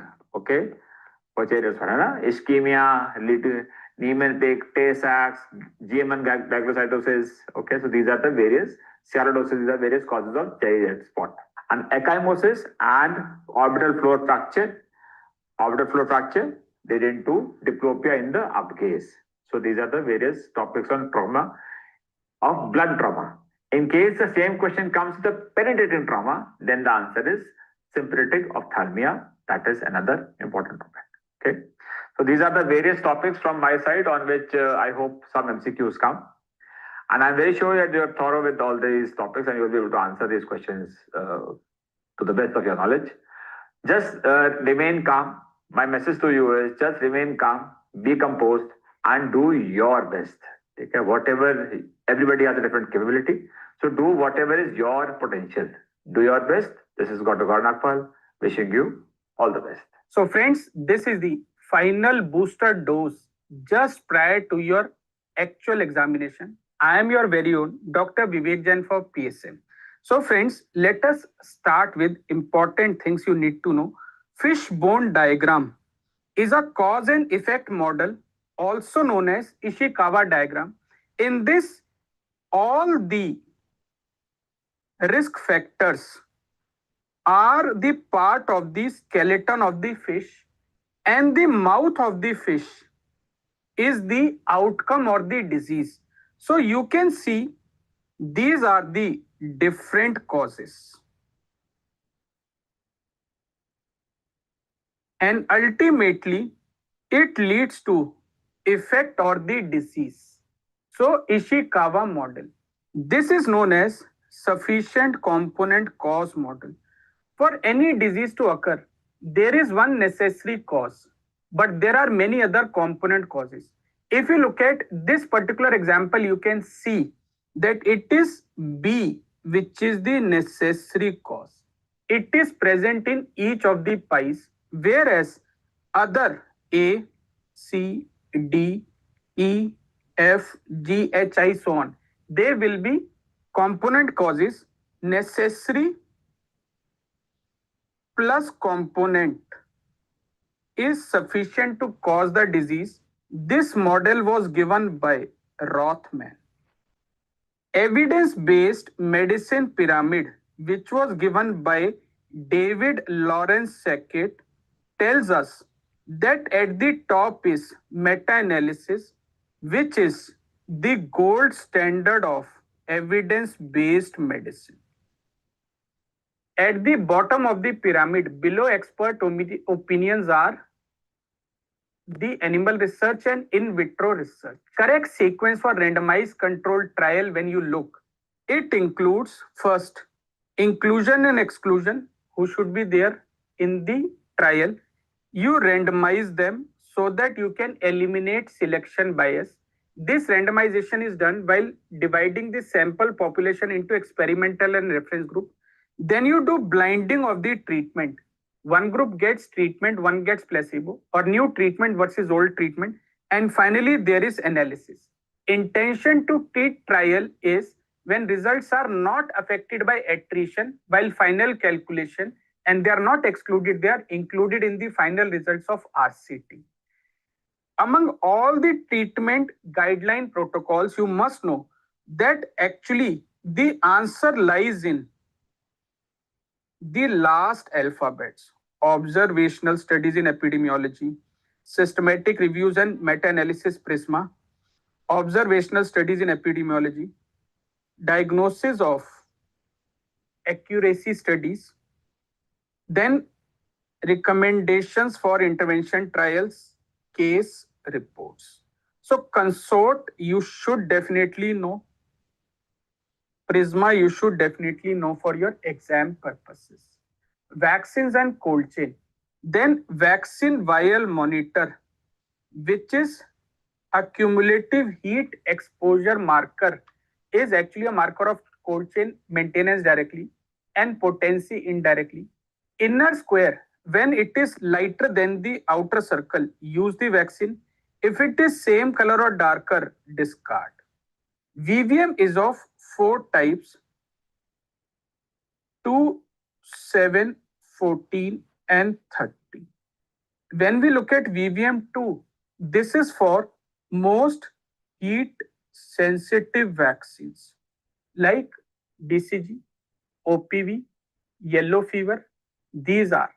And VVM30 is for most heat stable vaccines like tetanus toxoid, hepatitis B, and pentavalent vaccines.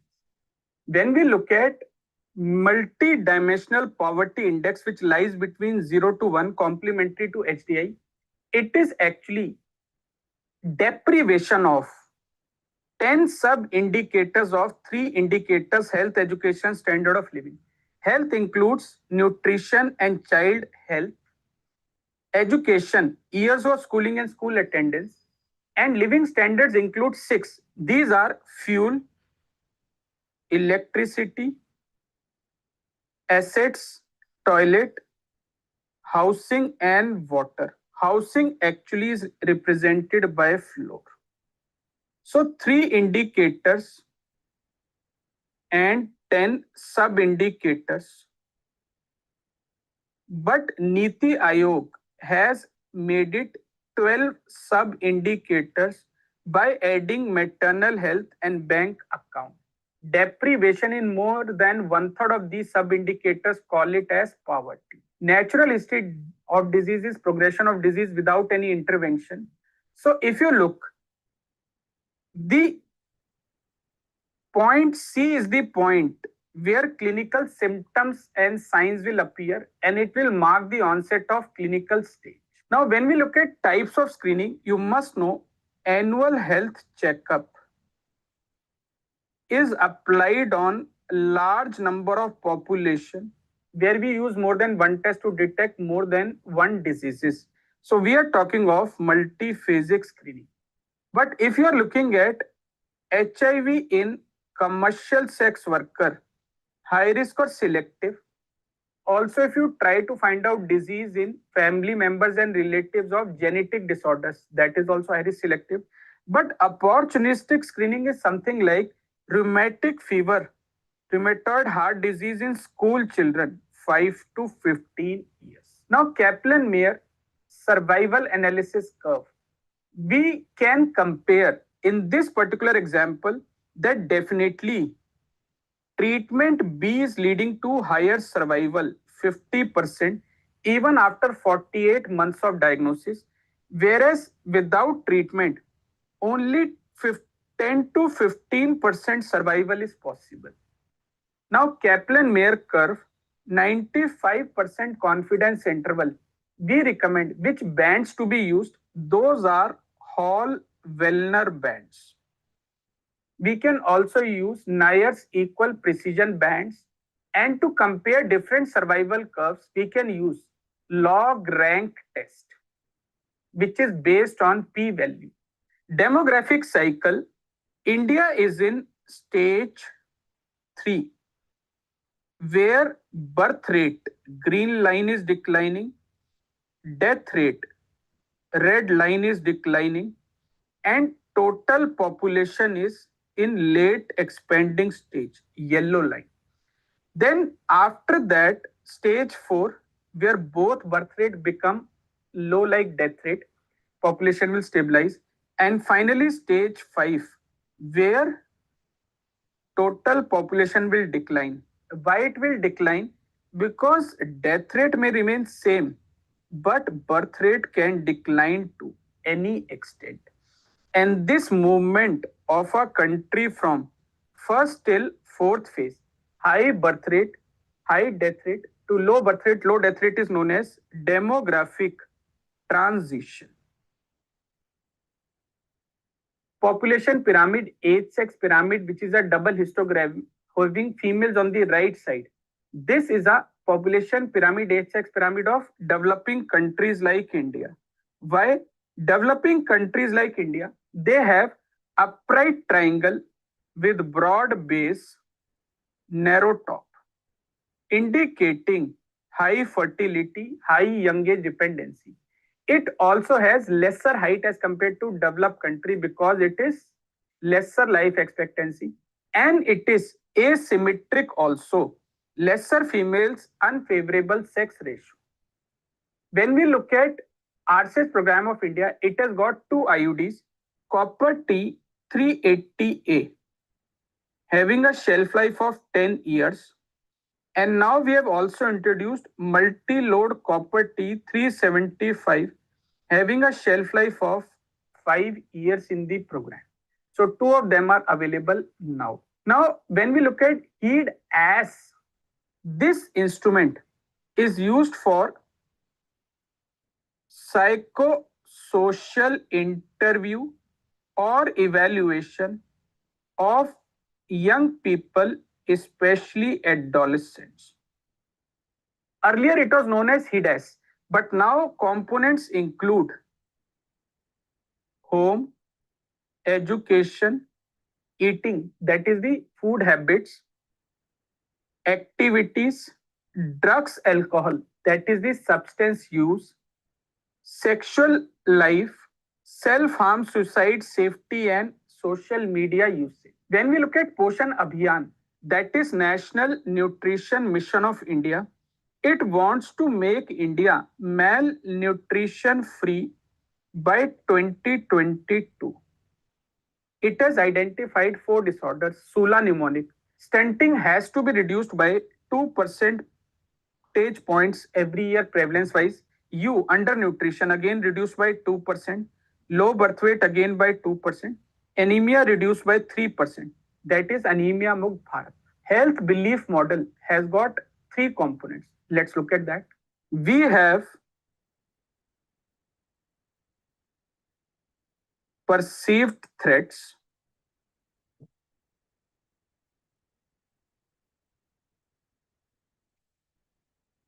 We have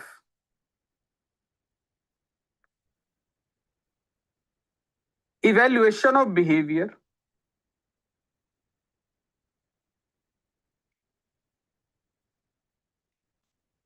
And we have the modifying factors.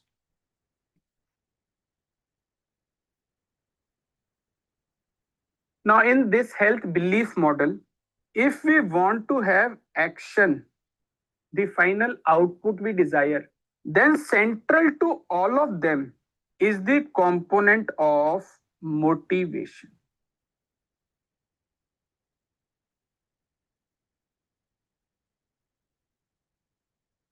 In trans-theoretical model of behavior change, first step is pre-contemplation. Person is not aware that his smoking is a problem. Then comes contemplative stage, in which he is now aware about the problem of smoking and the risk it can pose to his life and health. Preparation. Now a person is ready to change. And this readiness to change is within next 30 days. He may have attempted this in last 1 year but failed also. Then comes action.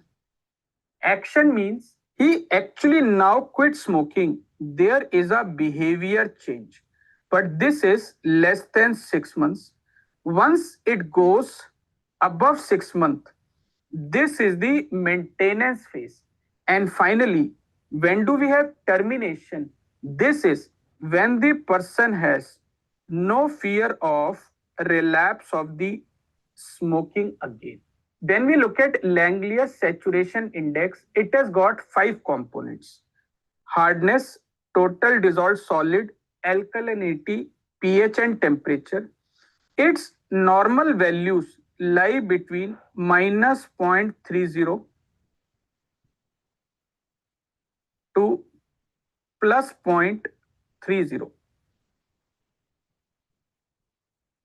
If it goes below minus 0.30, we call it as LS negative.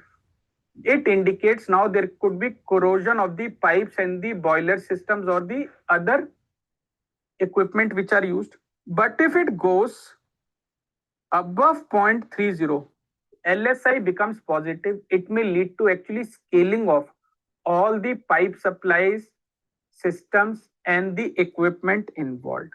When we look at Anopheles larva, is rest parallel to water surface because it has got no siphon tube like our nose. So it rests parallel to water surface. Directly oxygen could be absorbed from water surface and the skin. In contrast, Culex larva has a siphon tube, so it rests at an angle to water surface. Aedes larva also has a smaller siphon tube. And when we look at Mansonia, it is attached to roots of the plants to derive oxygen. Now, this is the formula of standard deviation, most commonly used measure of dispersion. Why? From the given value, you are subtracting the mean value. So you are calculating deviation To remove negative sign, you are doing squares of all the deviations. You can see square. After that, you take their sum, divide by sample size. So now you have taken mean of those squares of deviations, and then you apply a root of that. Root of mean of squares of deviation, RMSD, is popularly known as standard deviation. This is a box and whisker plot where data is represented in form of a quartile. So middle line is the quartile 2, this is quartile 1, this is quartile 3, having minimum, having maximum value. When you look at the first box and whisker plot, also known as candle chart, you can see it is bilaterally symmetrical bell shape. Normal distribution. Mean, median, mode are same. Look at second graph. Here, longer tail is going towards right side. So this is right or positive skew. Mean is greater than median is greater than mode. Look at third graph. Longer tail here is going towards left side. Left or negative skew. Mean is less than median, less than mode. Look at the fourth graph. This is symmetrical, but it also has outliers. Theories of disease causation says, if you put profit ahead of health, that is Marxist theory of disease causation. Feminist theory is due to role of females enforced in society by males. Pearsonian theory says disease occurred due to, yes, social constraints or limitation. Foucauldian theory says disease divides population or segregate them into groups, making them easier to control. Macnion theory of tuberculosis says whatever reduction has taken place in incidence and prevalence of TB is due to change in socio-environmental conditions. Screw feed technology is based on the principle of high temperature but non-burn dry thermal technology. So we mix waste with a neutralizing material, inertizing material like cement lime, put it in the rotating auger, and we give heat from below. It reduces weight by 20 to 25% and volume by 80 to 85%. Please remember, it is applicable for all forms of infectious waste and sharp waste. It should never be used for radiological, cytological, or pathological type of waste. When we look at disaster cycle, please remember response, rehabilitation, reconstitution. 3 R's constitute recovery phase, whereas risk reduction phase is constituted by mitigation, prevention of conversion of hazard or risk into disaster, how you are doing to minimize the damage, and preparedness before the next disaster strikes. When we look at this, is a life cycle depicting Nipah virus. Why? You can see consumption of fruits contaminated with bad secretions like date palm syrup. This is a category C bioterrorism agent also. When we look at National AIDS Control Program, HIV, different types of populations, then there are 3 types: high risk population, general population, and in between, how will it reach from high risk population to general population is by bridge population. So when we look at high risk population, this will include commercial sex worker, men having sex with men, that is homosexuals, injecting drug users, and trafficked females. General population, this will include women, children, youth, and men. So who is going to act as a bridge between them from high risk to general is clients of sex workers, partners of IUD, migrant laborers, long distance truck drivers, and populations in conflict. So please remember, truck drivers are a part of bridge population group. When we look at Anemia Mukt Bharat, it has got 6 by 6 by 6 strategy, where we have 6 beneficiaries, 6 interventions, 6 institutional mechanisms. We want to reduce prevalence of anemia by 3 percentage points every year from 2018 to 22. Iron folic acid supplementation in children below 5 years. This is 20 and 100 milligram and microgram respectively bi-weekly. Then we give weekly 45, 400 to children 5 to 9 years. Adolescent gets 60, 500. Non-pregnant, non-lactating, reproductive female, pregnant, lactating female also get 6,500. Pregnant, lactating get it once a day for 180 days each.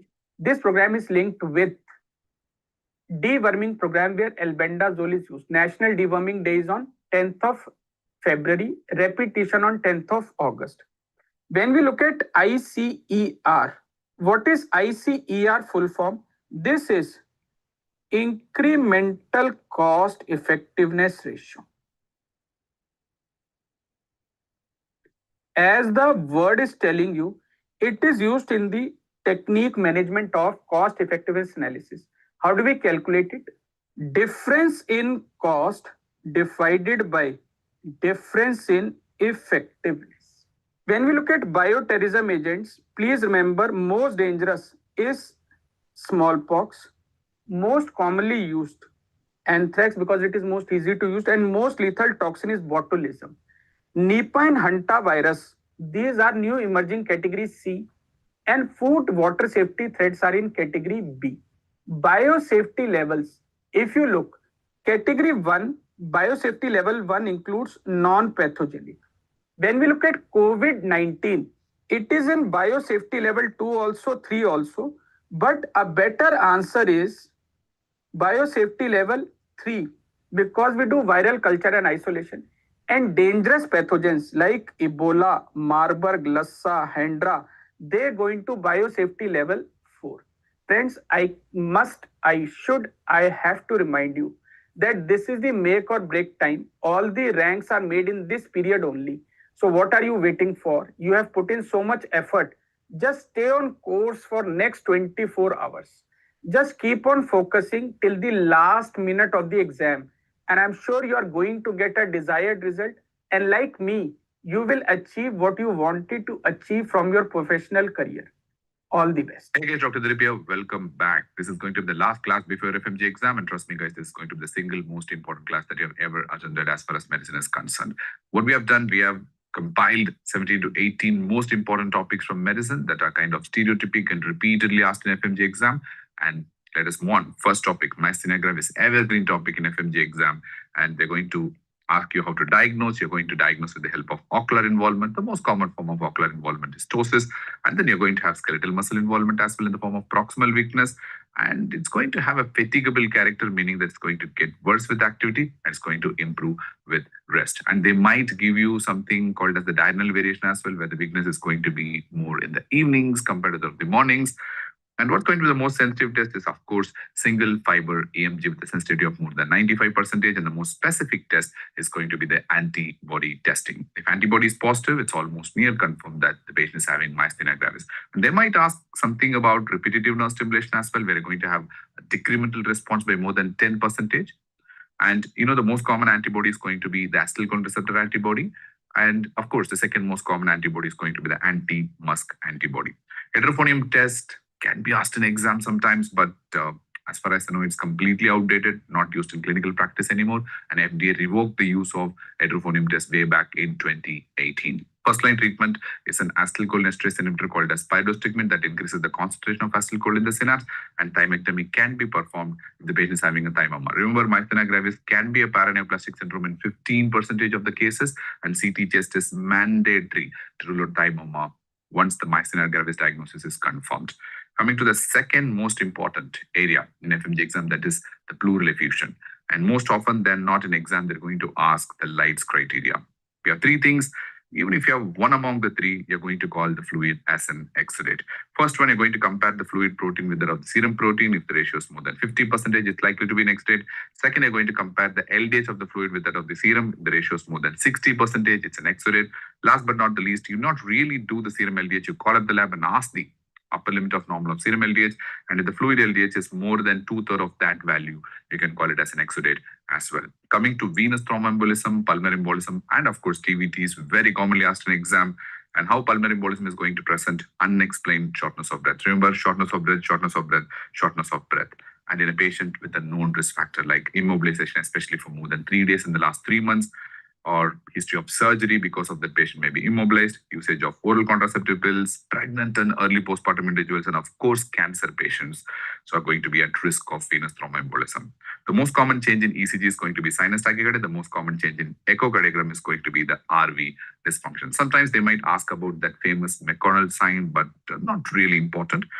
Screening can be done with D-dimer. Suppose if the patient is at low risk or low probability, you just want to screen, go for D-dimer, which has a very high negative predictive value, but confirmatory test is going to be the CT pulmonary angiogram, which is also the investigation of choice.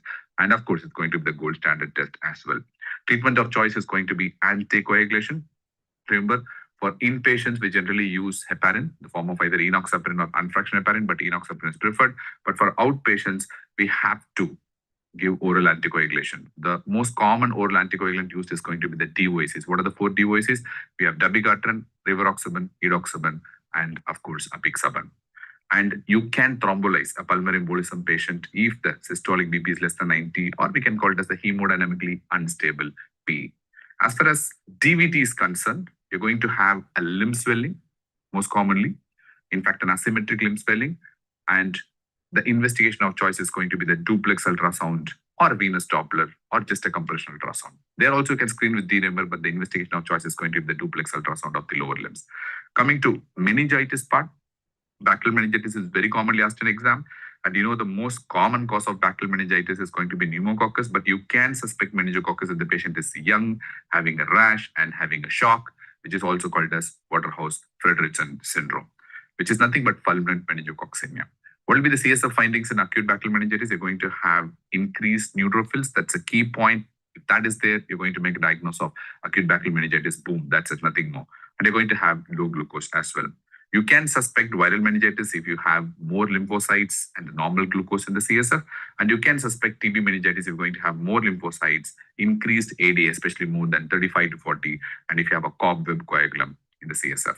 And you can suspect cryptococcal meningitis if the patient is having lymphocytic CSF and if the patient is HIV patient. And of course, very commonly they tend to ask about that India ink stain, which is a negative stain, and it's going to be positive in the setting of cryptococcal meningitis. What is the first line treatment? The first treatment, as far as any meningitis is concerned, is going to be the ceftriaxone that will be given in the emergency itself. And you're going to start with acyclovir if the patient is suspected to have herpes simplex virus encephalitis. How will you diagnose herpes simplex virus encephalitis? Anything with regards to temporal lobe problem. You think about HSV encephalitis in exam. So what you're going to see in MRI, you're going to see an asymmetric temporal lobe hyperintensity, and EEG might show temporal lobe epileptiform spikes as well. In case if you're suspecting a cryptococcal meningitis in a HIV patient, your way to go treatment, the first line treatment is going to be a combination of amphotericin B with flucytosine. Coming to the second slide, GBS is such an important topic for FMGE exam, and GBS is almost always a clinical diagnosis. How are you going to make a diagnosis of GBS? First, the 5 A's. I've been keeping on repeating in the classes. Acute, symmetric and progressive weakness, ascending weakness, areflexia, autonomic fluctuations or autonomic instability like BP will fluctuate, orthostatic hypotension will be there, pulse rate might fluctuate, and lastly, albuminocytological dissociation. We're going to have high proteins in the CSF, but normal cells, that is less than 5 to 10 cells in the CSF. Let me repeat: acute, ascending, areflexic, autonomic fluctuation, albuminocytological dissociation. And you have to treat first because it's an emergency. And in case if you see any signs of respiratory failure, please intubate ASAP. So what type of respiratory failure are you going to encounter in GBS? It's a type 2 respiratory failure because of neuromuscular weakness. We're going to have increased PaCO2 with normal AO2 gradient. So not the causes of respiratory failure with normal AO2 gradient. And what's the treatment of choice? It's going to be either IVIG or plasma exchange, not both together, and absolutely no steroids or no immunosuppressive drugs whatsoever. Coming to tachyarrhythmias with the pulse, remember if the patient doesn't have a pulse, it's going to go towards cardiac arrest. You have to follow the cardiac arrest protocol there. But if the patient has a pulse and the patient is in shock, treatment is shock. This is a dictum I've been repeating for ages now. If the SBP is less than 90, and or if the patient is having a feeble pulse and if the patient is having tachyarrhythmia, treatment is shock. Of course, we have 3 contraindications for shocking, that is sinus tachycardia, multifocal atrial tachycardia, and digitalis toxicity. Don't forget that as well. And you know the first line treatment for stable but regular narrow complex tachycardia is going to be vagal maneuvers. In that case, it's going to be most commonly SVT. But if vagal maneuvers fail, you're going to give IV adenosine 6 milligram. What about the treatment of irregular? a stable narrow complex tachycardia. In that case, most commonly it's going to be atrial fibrillation. We're going to follow RACE protocol, which stands for rate control with beta blockers or CCBs or IV digoxin if the patient is having acute heart failure. Then anticoagulation with heparin, cardioversion, and what does E stands for? Electrical cardioversion if the patient is unstable, we know that. And CHAS2-VAS score is very important for exams, especially to decide on long-term anticoagulation. Please don't forget that. And in case if the patient is having a stable monomorphic ventricular tachycardia, treatment of choice is IV amiodarone, but you can use procainamide or sotalol as well. If the patient is having a stable polymorphic ventricular tachycardia, then treatment of choice becomes IV Maxel. Coming to diabetes, the diagnostic criteria is crucial in exam. Fasting more than 126, PP more than 200, A1C more than 6.5%, or random blood sugar more than 200 with symptoms like polyuria, polydipsia, polyphagia, or weight loss. So this is going to be the diagnostic criteria. Any one, if it's present, you can make a diagnosis of diabetes according to WHO. And what's the target A1C after treatment? Is less than 7%. Quite a common question in exam. You have to know that metformin is contraindicated in renal failure, especially if the eGFR is less than 30 or the serum creatinine is more than 1.4 in females or 1.5 in males. And pioglitazone is absolutely contraindicated in heart failure patients. And cardinal benefit, I don't know, like this is something that we quite commonly expect in the current exams, because currently we are using SGLT2 inhibitors for almost all patients with heart failure and CKD, even if the patient is not a diabetic. So cardinal benefit 100% with SGLT2 inhibitors, no doubt about that. You might get with GLP-1 receptor agonists also, but SGLT2 inhibitors, absolute gold standard right now. And what about the weight loss benefit? Right now, tirzepatide gives you more weight loss than GLP-1 receptor agonists. But yes, you can use GLP-1 receptor agonists also, which are quite effective in producing weight loss. The one FDA-approved drug is liraglutide, but we do use semaglutide as well. SGLT inhibitors also can cause a modest weight loss, but this is the order. Tirzepatide maximum weight loss, followed by GLP-1, followed by SGLT2. And coming to subarachnoid hemorrhage, how are you going to diagnose? Worst headache of life or thunderclap headache with neck stiffness. That's it. Boom. In exam, it's going to be subarachnoid hemorrhage. That's it. It's an aneurysmal SAH. First test in this situation is going to be the non-contrast CT. In case if the non-contrast CT is normal, you have to do lumbar puncture to rule out SAH, and you have to look for the xanthochromia that will appear by around 6 to 12 hours mark. So if the xanthochromia is there, once again, it's confirmed it's subarachnoid hemorrhage. Once you make a diagnosis of subarachnoid hemorrhage, either through CT or through LP, you have to do CT angiogram to localize where the aneurysm is. And treatment is going to be either aneurysmal clipping or endovascular coiling, even though coiling is better than clipping in terms of morbidity and mortality. And you have to give nimodipine. Why? Because this is given as a prophylaxis to prevent delayed cerebral ischemia, which is caused by vasospasm, which is one of the most common cause of death as far as SAH is concerned. So clip versus coil plus nimodipine is the standard protocol for treatment of subarachnoid hemorrhage. And trust me, that point is also very important. No fluid restriction. And of course, hydrocryptus can be treated with VP shunt or external ventricular drain. Coming to the next slide, you know how important the topic is DK for any exam. So it's going to present with GI symptoms, typically nausea, vomiting, abdominal pain. You're going to have high sugars, acidotic breath, typically Kussmaul's breathing, which might look like shortness of breath, and fruity odor because of the presence of ketones in the breath. And labs-wise, you're going to have metabolic acidosis, pH less than 7.3, bicarbonate less than 15. According to the diagnostic criteria, NN-GAP is going to be more than 12 because this is a HAGMA, high NN-GAP metabolic acidosis, and of course, positive ketones in blood and in the urine. Treatment of choice is FLIP. So the first line treatment is going to be fluids to correct the dehydration shock. Labs, very important, especially ABG electrolytes, and insulin is the best treatment or treatment of choice as far as DK is concerned. And it will be usually given 1 hour post fluids, especially in children as per the SPAT guidelines, and make sure potassium is more than 3.3 before touching on insulin. If you give insulin in a patient with hypokalemia, it's going to increase the risk of arrhythmias like anything. And potassium should be given, KCl should be given even if the serum potassium is normal. That's a very important point. And the only place where we avoid KCl is when the patient's initial potassium is more than 5.2 or patient's hyperkalemic. Otherwise, we do give potassium in all patients with DK. And what is the most common cause of death, especially in children? It's going to be cerebral edema, and most of them tend to occur during treatment. And what about cardiac tamponade? Very commonly asked question in exam, right? So you're going to remember the famous PEG strat, which is nothing but jugular venous distension, hypotension, and muffled or distant heart sounds. And most of the patients are going to have pulses paradoxes and try to measure BP while the patient is breathing normally. That's a common question in exam. And you're going to suspect cardiac tamponade in a patient with shortness of breath in the background of a cancer or a trauma to the chest, especially blunt trauma to the chest. ECG is going to show electrical alternates, which is nothing but beat to beat variability in QRS amplitude or QRS axis. And JVP is going to show a prominent X descent with a blunted Y descent. Very important. Remember, in constrictive pericarditis, you're going to have a prominent X and a prominent Y. In that case, the prominent Y becomes very important, which is also called as Friedrich sign. That's for constrictive pericarditis. But in cardiac tamponade, you're going to have a prominent X with a blunted Y. And echo is showing that characteristic diastolic RA-RV collapse. Again, a very common question in exam. And what's the treatment of choice? In case if it's a traumatic tamponade, the treatment of choice is going to be lateral thoracotomy. And if anything else, you're going to do pericardiocentesis, especially if the patient is hemodynamically unstable. Coming to infected endocarditis, in exam, remember, fever plus a new murmur is equal to infected endocarditis unless proved otherwise. Especially if you hear a regurgitant murmur like MR murmur or AR murmur, along with fever, 100% it's IE unless proved otherwise. How to diagnose? The combination of blood culture and echo. And very common question in exam, how much blood cultures are required? 3 sets minimum according to the standard consensus, meaning 3 aerobic, 3 anaerobic. An empirical treatment can be done with ceftriaxone and vancomycin. When you're going to do surgery, 2 important indications based on the PYTs. It's going to be severe heart failure, and second is vegetation size of more than 10 millimeter or 1 centimeter. Coming to COPD treatment, very common question exam. What are the things that are going to improve survival? Number 1, of course, smoking cessation. The best, I would say, if the patient is smoking. Second is LTOT, that is oxygen therapy if the patient has indications to it. Third one is lung volume reduction surgery in very selected patients, and we have discussed the indications already in our classes. And how about the treatment of acute exacerbation of COPD? You're going to start with oxygen bronchodilators like ipratropium and or salbutamol, and you're going to give systemic steroids. That's very, very important. And in case if the patient is having respiratory acidosis, that is type 2 respiratory failure evidence, the pH of less than 7.35 or a PSU of more than 45, you have to try NIV, which can improve the outcomes. NIV is nothing but BiPAP, that is bilevel positive airway pressure. Remember, CPAP cannot be used for type 2 respiratory failure. Only BiPAP can be used for type 2 respiratory failure. So CPAP is for type 1 respiratory failure, BiPAP is for both type 1 and type 2 respiratory failure. And what are the contraindications for NIV?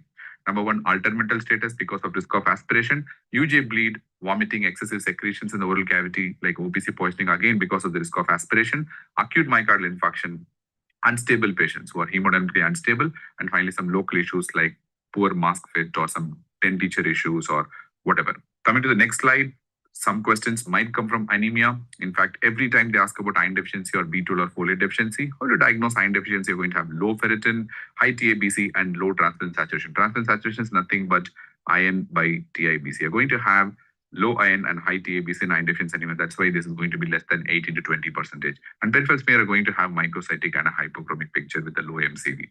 And now about B12 deficiency, you're going to have macroovalocytes with increased MCV. And you're going to have the evidence of megaloblastosis in the form of hypersegmented neutrophils. As far as B12 deficiency is concerned, you're going to have increased homocysteine with increased methylmalonic acid, whereas in folate deficiency, you're going to have increased homocysteine and a normal methylmalonic acid. B12 deficiency occurs in people who don't eat meat and who eat only vegetarian food, and folate deficiency is going to occur in people who don't eat greens at all. Coming to aplastic anemia, you're going to make a diagnosis and exam based on your findings, the peripheral smear and the bone marrow. You're going to see the typical pancytopenia with a acellular or a hypocellular marrow, where the bone marrow will be replaced with fat. Coming to multiple myeloma, again an evergreen topic, you're going to make a diagnosis based on CRAB features, that is your hypercalcemia, renal failure, anemia, and bone pain. Along with that, you're going to have increased number of malignant clonal plasma cells in the bone marrow. That is by more than 10%. M-spike is very characteristic of myeloma, but it is not mandatory for diagnosis. The most important and the most useful prognostic marker as far as myeloma is concerned is the beta-2 microglobulin levels in the blood. And treatment of choice is with triple therapy, that is dexamethasone, lenalidomide, bortezomib, plus or minus in high-risk cases, you can add daratumumab, which is an anti-CD38 monoclonal antibody. Coming to some important points on dialysis, indications, it's going to be AEIOU, which stands for acidosis, electrolyte imbalance, especially refractory hyperkalemia, intoxications with dialysable drugs, volume overload state, that is diuretic resistant pulmonary edema, and finally U stands for uremic complications. Don't forget uremic pericarditis, uremic encephalopathy, and uremic bleeding. The first line treatment for bleeding in uremia is actually desmopressin, but of course you have to consider the use of dialysis as well. Coming to complications of dialysis, the most common is going to be intradialytic hypotension. Treatment of choice in that scenario is going to be IV fluids. And second most important complication that you can expect in exam is dialysis disequilibrium syndrome. Especially you can suspect that the patient is having altered mental status during dialysis and the patient is having a very high burn in the background, that is blood urea nitrogen. And treatment of choice for DDS is going to be mannitol. You all know that. What are the chronic complications of dialysis. The most commonly asked question is beta-2 microglobulin accumulation in the body causing amyloidosis because of that. And it's going to present in the form of musculoskeletal problems like shoulder arthritis and or carpal tunnel syndrome. Coming to UGI bleed. When it comes to UGI bleed, first always go for the ABCs and you have to transfuse PRBCs if the hemoglobin is less than 7. In case if it's a variceal bleed, you have to start with broad spectrum antibiotics to reduce the risk of sepsis and infection, and you have to give some vasoactive drugs like either octreotide or terlipressin. Even though in exam, most often than not, they're going to ask about octreotide. In endoscopy, if your finding is a visual varices, the treatment of choice is endoscopic variceal ligation.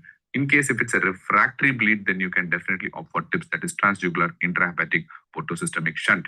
But on the way, if the patient is still bleeding, if you want to manage temporarily, then you can use Sengstake and Blakemore tube, but that's not very commonly asked in exam. In case if you're dealing with a non-variceal bleed like peptic ulcer bleed, PPAs are going to be the initial treatment followed by endoscopy. In case if there is any evidence of active bleeding in endoscopy, you're going to use something called double therapy. So where you're going to use some epinephrine injection locally, plus you can use thermal coagulation or hemoclip application. So that's called double therapy. All right, this is done. Going to the last slide, HBV serology. You know how important it is for exam. You're going to use 2 markers, that is your HBsAg and anti-HBC plus or minus anti-HBs. That's going to tell you the diagnosis. If HBsAg is positive and anti-HBC IgM is positive, it's going to be acute. If only anti-HBC IgM is positive, other 2 are negative, you're going to diagnose window period. If surface antigen is positive and anti-HBC IgG is positive, you're going to think in terms of chronic HBV infection. If surface antigen is negative, but anti-HBC and anti-HBs is positive, it indicates a past infection and a recovered infection. If only anti-HBs is positive, other 2 are negative, you're going to consider vaccinated status. You all know that. In case if you are dealing with a chronic HBV and if the HBV DNA levels are more than 2000, remember in the setting of chronic HBV, HBV DNA is the one that's going to predict the long-term risk of both cirrhosis as well as hepatocellular cancer. If it's more than 2000, you have to treat according to the latest guidelines, and the treatment of choice in this situation in India is going to be tenofovir or entecavir. So you're going to use only monotherapy, trust me, only one drug can be used. And what are the important hepatitis patterns that can be asked in exam? If it's an acute viral hepatitis, your AST-ALT ratio is going to be less than 1 and enzymes are going to be somewhere near the thousands, very high. And if we have enzymes near thousands, only 3 diagnoses possible. One is acute viral hepatitis, second is drug-induced liver injury like paracetamol poisoning, third one is going to be ischemic hepatitis, but I think that acute viral hepatitis is very, very important. Coming to chronic viral hepatitis or NASH, currently called as MASH, that is metabolic dysfunction associated steatohepatitis, your AST-ALT ratio is going to be less than 1 and enzymes will be near 50s or 100s. And if it's alcoholic hepatitis, your AST-ALT ratio is going to be more than 2, very, very standard question exam, and AST values will never exceed 300 to 400. It will be less than that only. In case if it's an autoimmune hepatitis, you're going to suspect if it's a female, and if they're having hepatocellular pattern like elevated AST and ALT with maybe a normal or mild elevation ALP, that's it. And more importantly, in exam, you're going to have clues in the form of ANA positive or smooth muscle antibody positivity. Treatment of choice in this situation is going to be steroids plus or minus azathioprine. And how about primary biliary cholangitis? You're going to suspect if the patient is a female, especially middle-aged female with elevated alkaline phosphatase and a positive anti-mitochondrial antibody. Treatment of choice in this situation is ursodeoxycholic acid.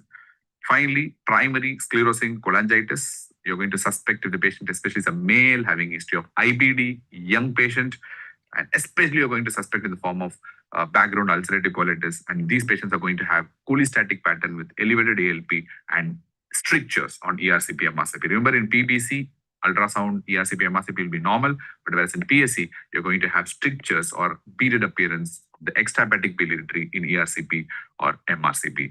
And biopsy is not really required. If you do, you're going to see that onion skin pattern and treatment is supportive.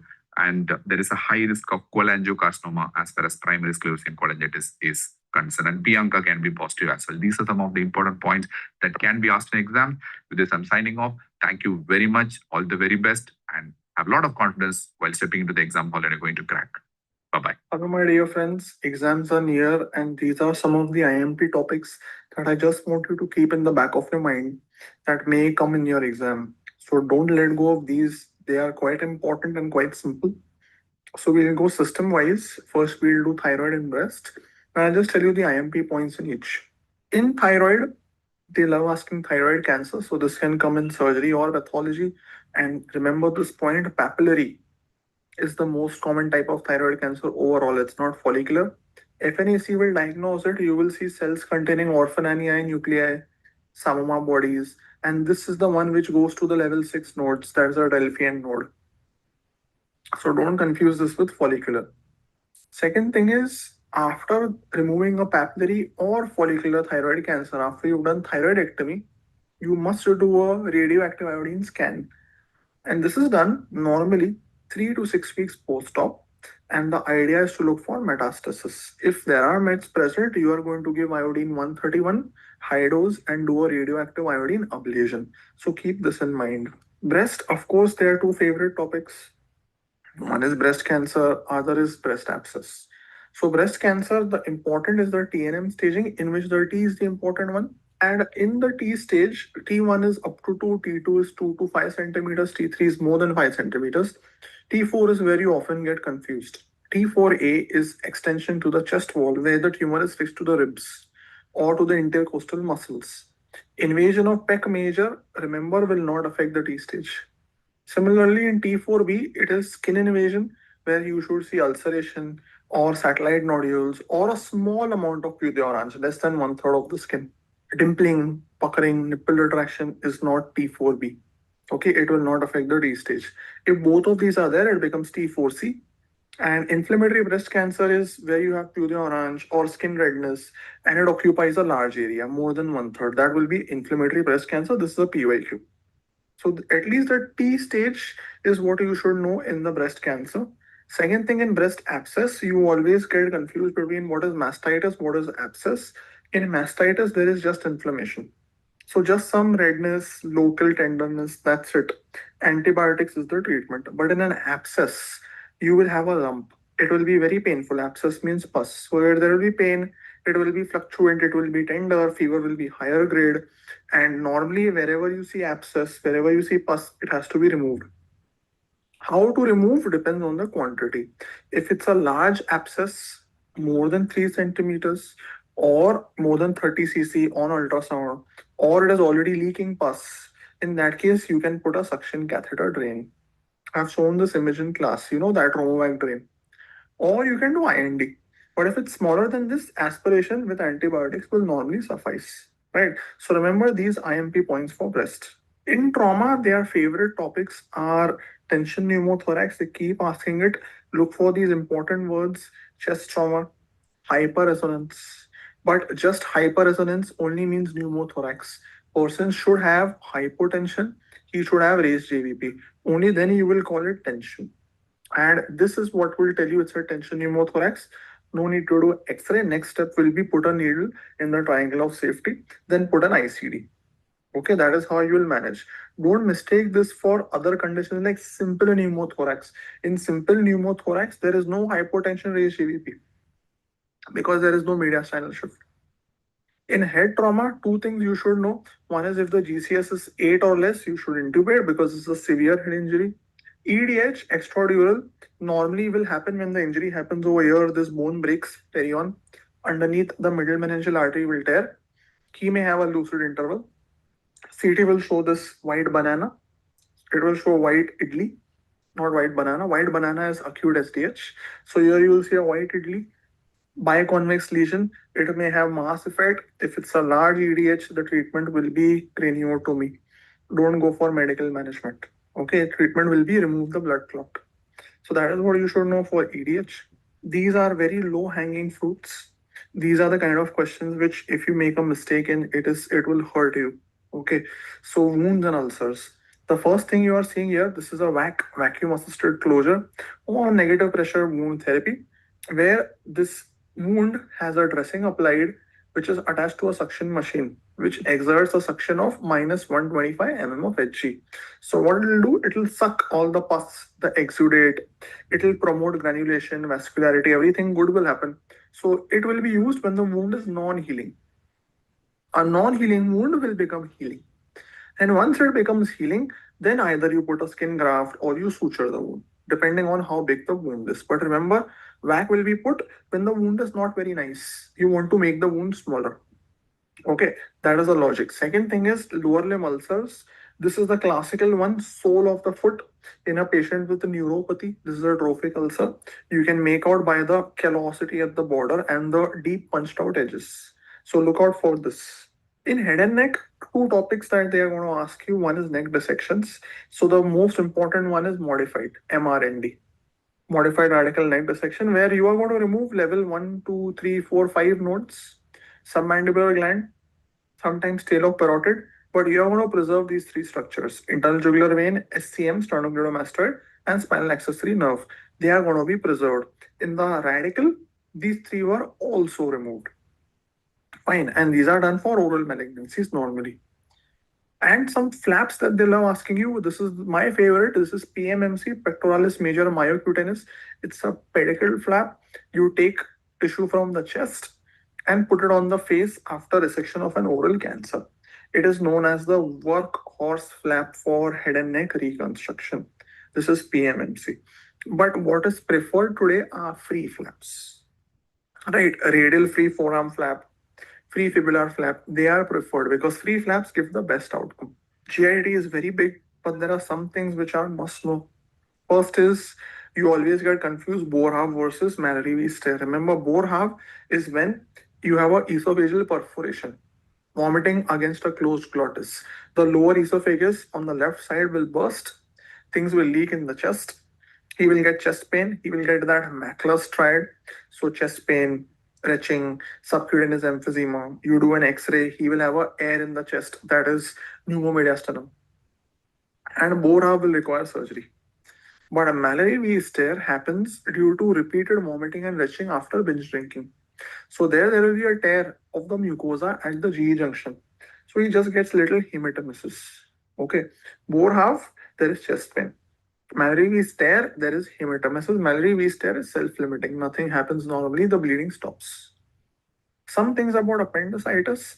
The point of maximum pain is McBurney point, right spinal umbilical line, 2/3 from the umbilicus.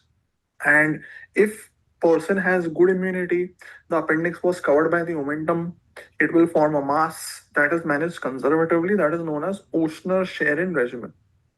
Right? That is known as Oshner-Sharon regimen. It is conservative management of appendicular lump. Fistula and ano, look at Park's classification: intersphincteric type 1, transsphincteric type 2, supra type 3, extra type 4. These are the four types. Type 1, of course, is the most common, but the IOC is MRI perineum. In olden days, we used to use Goodsall rule, but now to know the anatomy of the tract, you will do MRI perineum.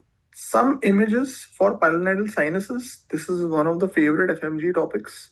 Like this one over here, the first image, this is called Bascom procedure, where you are going from the side and removing the sinus. Then this one, where you are taking an elliptical incision to remove the tract, this is called Cariadakis. And the third image, this one, very famous, this is excision with a rhomboid defect, reconstruction with a rhomboid flap, also known as Limburg flap, which is a type of a transposition flap. In HPB, pancreatitis is their favorite topic. Acute pancreatitis, most common cause is biliary stone. Alcohol is most common cause of chronic pancreatitis, so don't mix them up. The test of choice is serum lipase. Lipase takes little time to rise, maybe 6 to 12 hours, but it is far more specific and sensitive. Remember, neither lipase nor amylase tell you the severity. For severity, you are going to do CT, which will be done normally after 2 to 3 days. And then you will see how much necrosis is there. In urology, one of the favorite topics are renal stone crystals.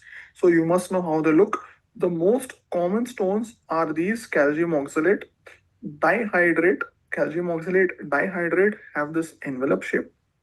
Monohydrate are dumbbell shaped. Then the second common are your true white or staghorn triple phosphate stones. They are coffin lid shaped. These are the IMP ones. Uric acid, they have variable shapes. They are pleomorphic. They can be, usually they are going to be rhomboid or four-sided.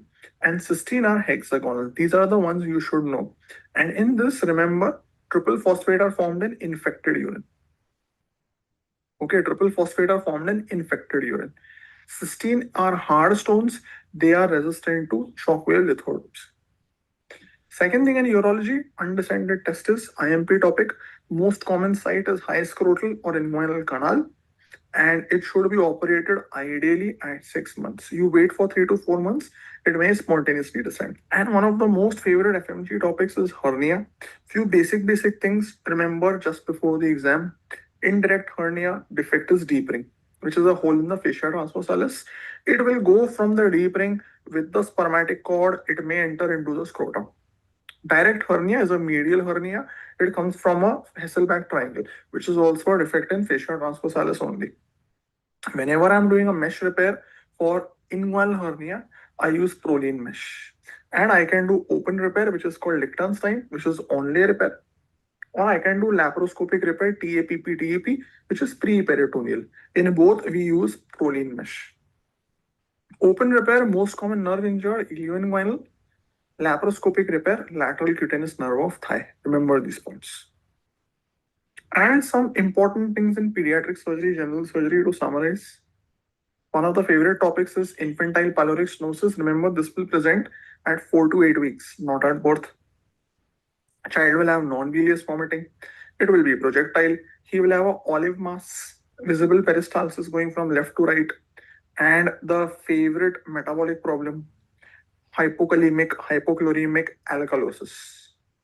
Remember to correct the hypokalemia prior to surgery. Surgery will be Ramstad's pyloromyotomy. One of the causes of hydronephrosis in utero is posterior urethral valve. It is seen in male infants where there is a valve in the posterior urethra, so the urinary outflow is difficult. And if the child is born, he may be having hydronephrosis or he will get recurrent UTIs from birth. This favorite image, varies needle, don't call this anything else. Look at its knob over here. It has a blunt tip. It is for close technique of pneumoperitoneum. And any lower limb vascular disorder, whether it is PVD or varicose veins, the first imaging is always going to be Doppler. Okay, so arterial Doppler for peripheral vascular disease, venous Doppler for varicose veins. Right, that's what you should know. So keep in mind these some important things before the exam. Definitely they will help you and give you some confidence. Go for it, guys. Take care and all the best. Hi, everybody. Welcome to this final class just before the exam. What are the most important things that you should be taking home before the exam? The first is preeclampsia, eclampsia. Always a topic which is asked. Importantly, you should always remember that preeclampsia can be prevented, and the drug of choice to prevent early onset preeclampsia is ecosprin or low dose aspirin. Okay, this is aspirin in the dose of 75 to 150 milligram, which is given, and this should be started early. It should be started before 16 weeks, and it should be given till 36 weeks of pregnancy. This prevents early onset preeclampsia. Also remember, eclampsia, which is a type of severe preeclampsia, is also preventable. The drug of choice for prevention of eclampsia is magnesium sulfate. Also remember the drug of choice. So prevention is done, drug of choice for preeclampsia. What is the drug of choice for preeclampsia? Drug of choice is labetalol.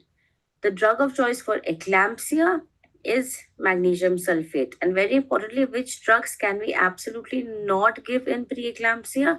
AC inhibitors and angiotensin receptor blockers are absolutely contraindicated in pregnancy because of the risk of fetal renal agenesis. And that can lead to complications like Potter sequence in the fetus. The next important thing you should know is that when you get a clinical situation of either eclampsia or HELP syndrome or abruption or acute fatty liver of pregnancy, in these conditions, there is no waiting. As in, irrespective of the period of gestation, whether she's preterm, term, whether she's 28 weeks, 24 weeks, 30 weeks, it doesn't matter the period of gestation. What is important is you need to immediately deliver. Okay, which this is the only treatment, apart from, of course, other things like an abruption, resuscitation of the patient. Okay, in a HELP syndrome, you'll give magnesium sulfate. Also in eclampsia, you'll give magnesium sulfate, antihypertensives. Apart from that, the obstetric management is immediate delivery. There is no waiting for steroids or for maturity or for anything else. So immediate delivery is the rule in these 4 conditions. Down syndrome screening, again a favorite ask in the exam. Remember, at 11 to 14 weeks, Down syndrome screening is done by a combined test. What is combined test? It is 2 things.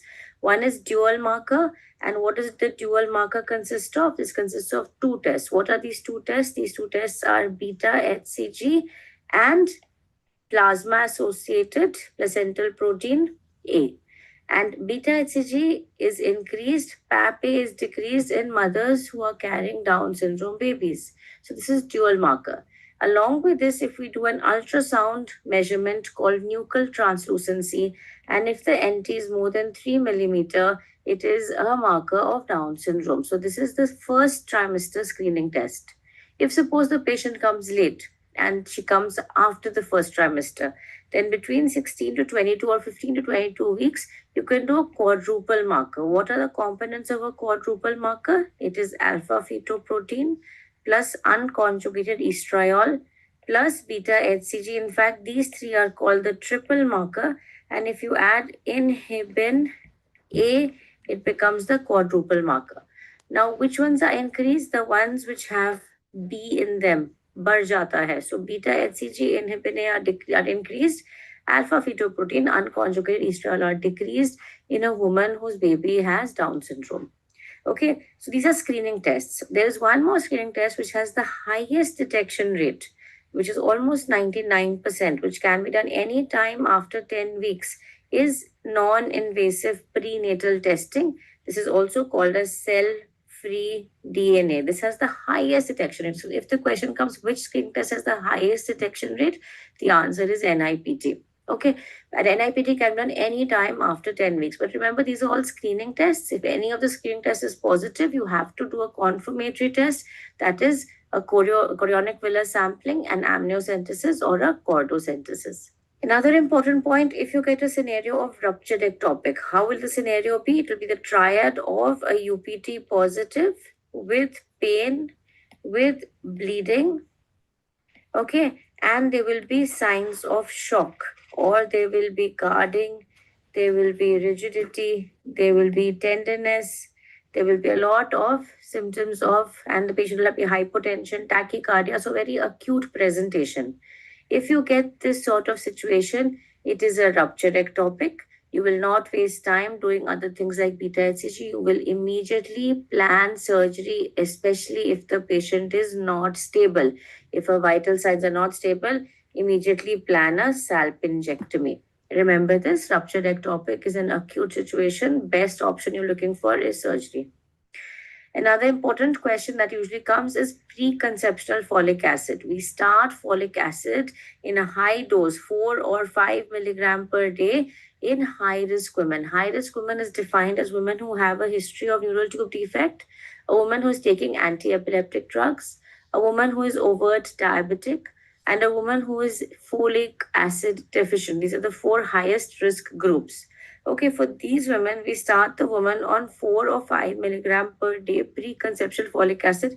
We start at least 3 months prior to conception and give it in the first 3 months of pregnancy. Okay, so another very, very important point. Active management of 3rd stage of labor, always asked as per the recent most guidelines. AMTSL consists of a few steps. The first is giving oxytocin at the delivery of the baby. 10 international units IM is the preferred drug. Second is you're going to do a delayed cord clamping. This is delay the cord clamping for 1 to 3 minutes as per WHO. And the only contraindication, the only place we will do early cord clamping is a baby who is not crying, a non-vigorous baby. If the baby requires resuscitation, you're going to quickly clamp the cord. The third is then you'll do a controlled cord traction if required, and only by a skilled birth attendant, someone who knows how to do a controlled cord traction. And then what will you do? You will do postpartum vigilance. That is, you'll look to see if the uterus is contracted. You'll look to see her vital signs, and you'll be vigilant in the postpartum period, especially the first hour postpartum, where you can expect a lot of complications to happen like PPH. And last is ensure the cold chain of oxytocin is maintained. And when I say cold chain, it basically means that maintaining oxytocin between 2 to 8 degrees Celsius, because if the cold chain is not maintained, then it affects the efficacy of the drug. Also remember in PPH a few other points. The drug of choice of atonic PPH is oxytocin. Medical and mechanical methods are tried first in atonic PPH before shifting to surgical methods. Mechanical methods include what all? It includes uterine compression, external aortic compression, intrauterine balloon tamponade, wrapping the patient in an anti-shock garment. And one of the newer ones is intrauterine suction cannula. Now remember, these are usually tried following a vaginal delivery.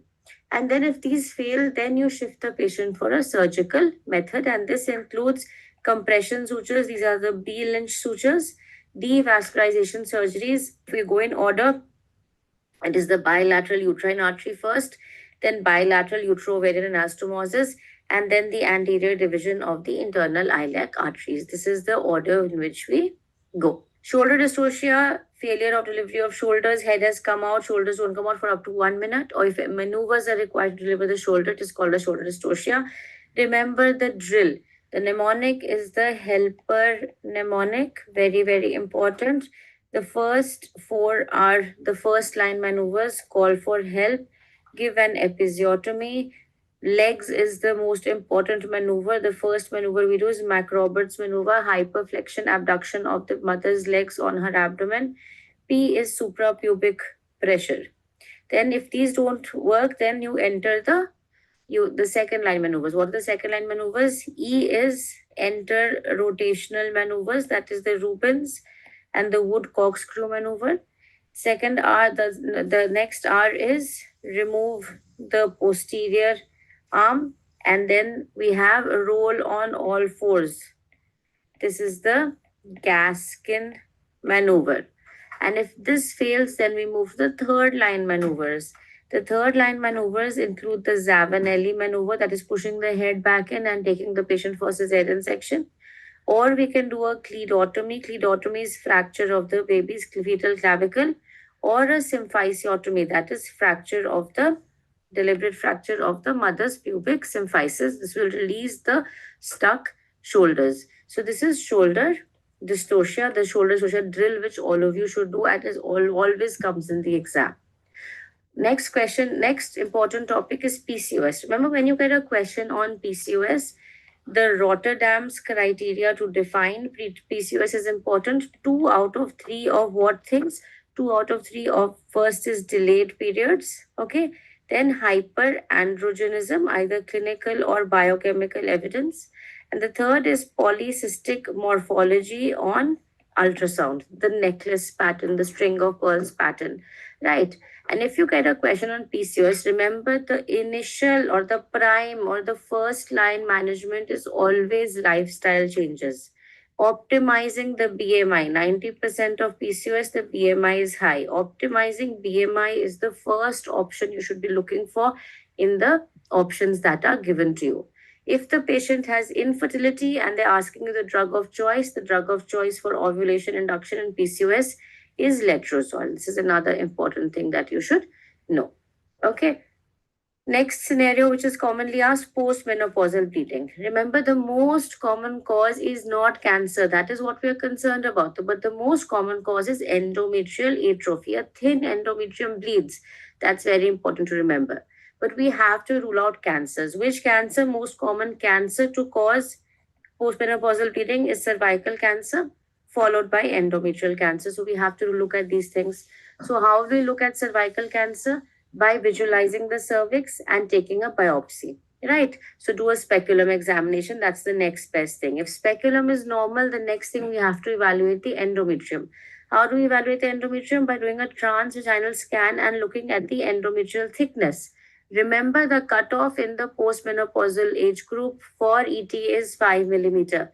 In the reproductive age group, the cutoff is 12 millimeter. But in the postmenopausal age group, the endometrium should be less than 4 millimeter. If it's 5 or more, we need to biopsy the endometrium. And the best way to biopsy the endometrium is by doing a hysteroscopic guided biopsy. Next scenario, cervical cancer. Always asked. Remember, it is a clinically staged disease. What should you remember from here? Surgery can be done only in very early cancers. When very early cancers, I mean till small 2A1. So all stage 1 cancers except the larger one. So again, except 1B3, which is large. And till 2A1, you can do surgery. Surgery usually is radical hysterectomy. But in all stages or beyond 2A1, 2A2 and beyond, definitely chemo, radiation, and the chemotherapeutic agent of choice is cisplatin. Remember, cervical cancer screening, HPV is the preferred one. All guidelines say HPV start at the age of 21 to 25. Every 5 years, it needs to be done. This is what is the preferred. Acceptable methods are a pap smear. Pap smear, we do it once every 3 years. You can even do a co-test. What is a co-test? Co-test is HPV plus pap. This is done once every 5 years. Okay. And in low resource settings, if they specifically use this term, low resource settings, where you don't have a laboratory, you don't have a pathologist, then you do VIA, visual inspection under acetic acid. And this is done every 3 to 5 years. So this is what you should remember. Okay. Another commonly asked scenario is endometriosis. What are the buzzwords to remember? Endometriosis, fixed retroverted uterus. If it is asked, then you know, especially with nodularity in the POD, you know that this is endometriosis they are asking. Endometriosis is all about pain and infertility. These are your main symptoms. And if they ask the investigation of choice or the gold standard investigation or the best investigation, it is a laparoscopy plus biopsy of the endometriotic nodules. So this ends the discussion, and I wish all of you the very, very best of luck, and I'll see you on the other side. Hello everyone, welcome to Pediatrics by Dr. Anand. A beautiful day today to share some immense amount of knowledge. Let's talk about quick image based and lot of video based question, and let's brush up our memory of pediatrics. Before starting any segment, we always have a quote. What is the quote for today? The quote for today is believe in yourself. The quote for today is life is beautiful. The quote for today is keep working hard. The quote for today is everything will make sense by the end of the journey. Just trust the process. Enjoy studying. First question, image based. That's it. I'll just show you the images. Okay, that's it. An image answer, image answer. The image in front of me, number one, it is a shackle tape. Shackle tape has 3 colors. We have red, yellow, green. If your mid upper arm circumference is less than 11.5 centimeter, you are coming in red color shackle tape. Mid upper arm circumference less than 12.5 centimeter, yellow color shackle tape, and more than 12.5 centimeter, green color shackle tape. So we have this red, yellow, and green. And how do you define severe acute malnutrition? It is weight for height less than -3 standard deviation. Number second, mid upper arm circumference less than 11.5, or number third, edema the patient can have. Number two, very importantly, what can we appreciate over here? This patient has a gap between the great toe and the second toe. What do you call this? This is known as a sandal gap. So where do you see sandal gap? The answer is Down syndrome. Which is the most common congenital heart in Down syndrome? The most common congenital heart disease in Down syndrome is endocardial cushion defect, also known as AV canal defect. And very importantly, for Down syndrome, for the first trimester, antenatal screening for Down syndrome, what are the investigations and important? That is beta HCG and PAPA. For second trimester, what should I do? You can get a triple scan or quadruple scan. In triple scan, what are the markers? It is alpha fetoprotein, beta HCG, and unconjugated estriol. And the quadruple scan will have the fourth investigation, that is inhibin A. Next, very importantly, this X-ray showing cupping, fraying, and splaying appearance. This is the case of rickets. Rickets, it is a disease of growing bones. The patient will have a widening of wrist and bowing of legs. You will get the X-ray done, and X-ray will show you this cupping, fraying, and splaying appearance. What is the management? Vitamin D therapy you can give, and very importantly, vitamin D sachet, 60,000 IU one sachet comes. So that basically you have to give 3 sachets. Okay.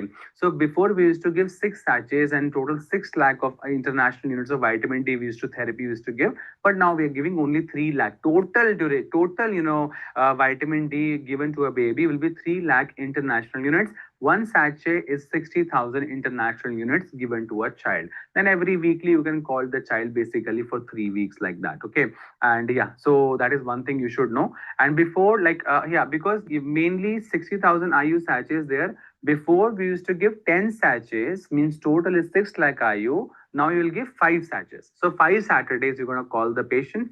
So 5 into 6 is 30. So total 3 lakh IU you are finishing here. Next important point. Yes, this is very nice. What is this? This is the MDI. What is MDI? Metered dose inhaler. What are the parts? Number one A, that is known as canister. Number B, that is just the cap. And number C, that is the actuator. For pus, for actuation, actuator. Number A is the canister. Number B is the just the cap. This is the MDI, that is metered dose inhaler, used for asthma. In asthma, we use guidelines, GINA guidelines. What is GINA? Global Initiative for Asthma. And basically, you should know about SABA and LABA. What is SABA? Short-acting beta agonist like salbutamol, and LABA is long-acting beta agonist like salmeterol, formoterol. This color cannula is always an exam question. So which is a 22 number cannula? 22 number cannula is a blue color. 24 is yellow. 26 is purple. And 20 is pink, then gray is 16, green is 18, and orange is 14.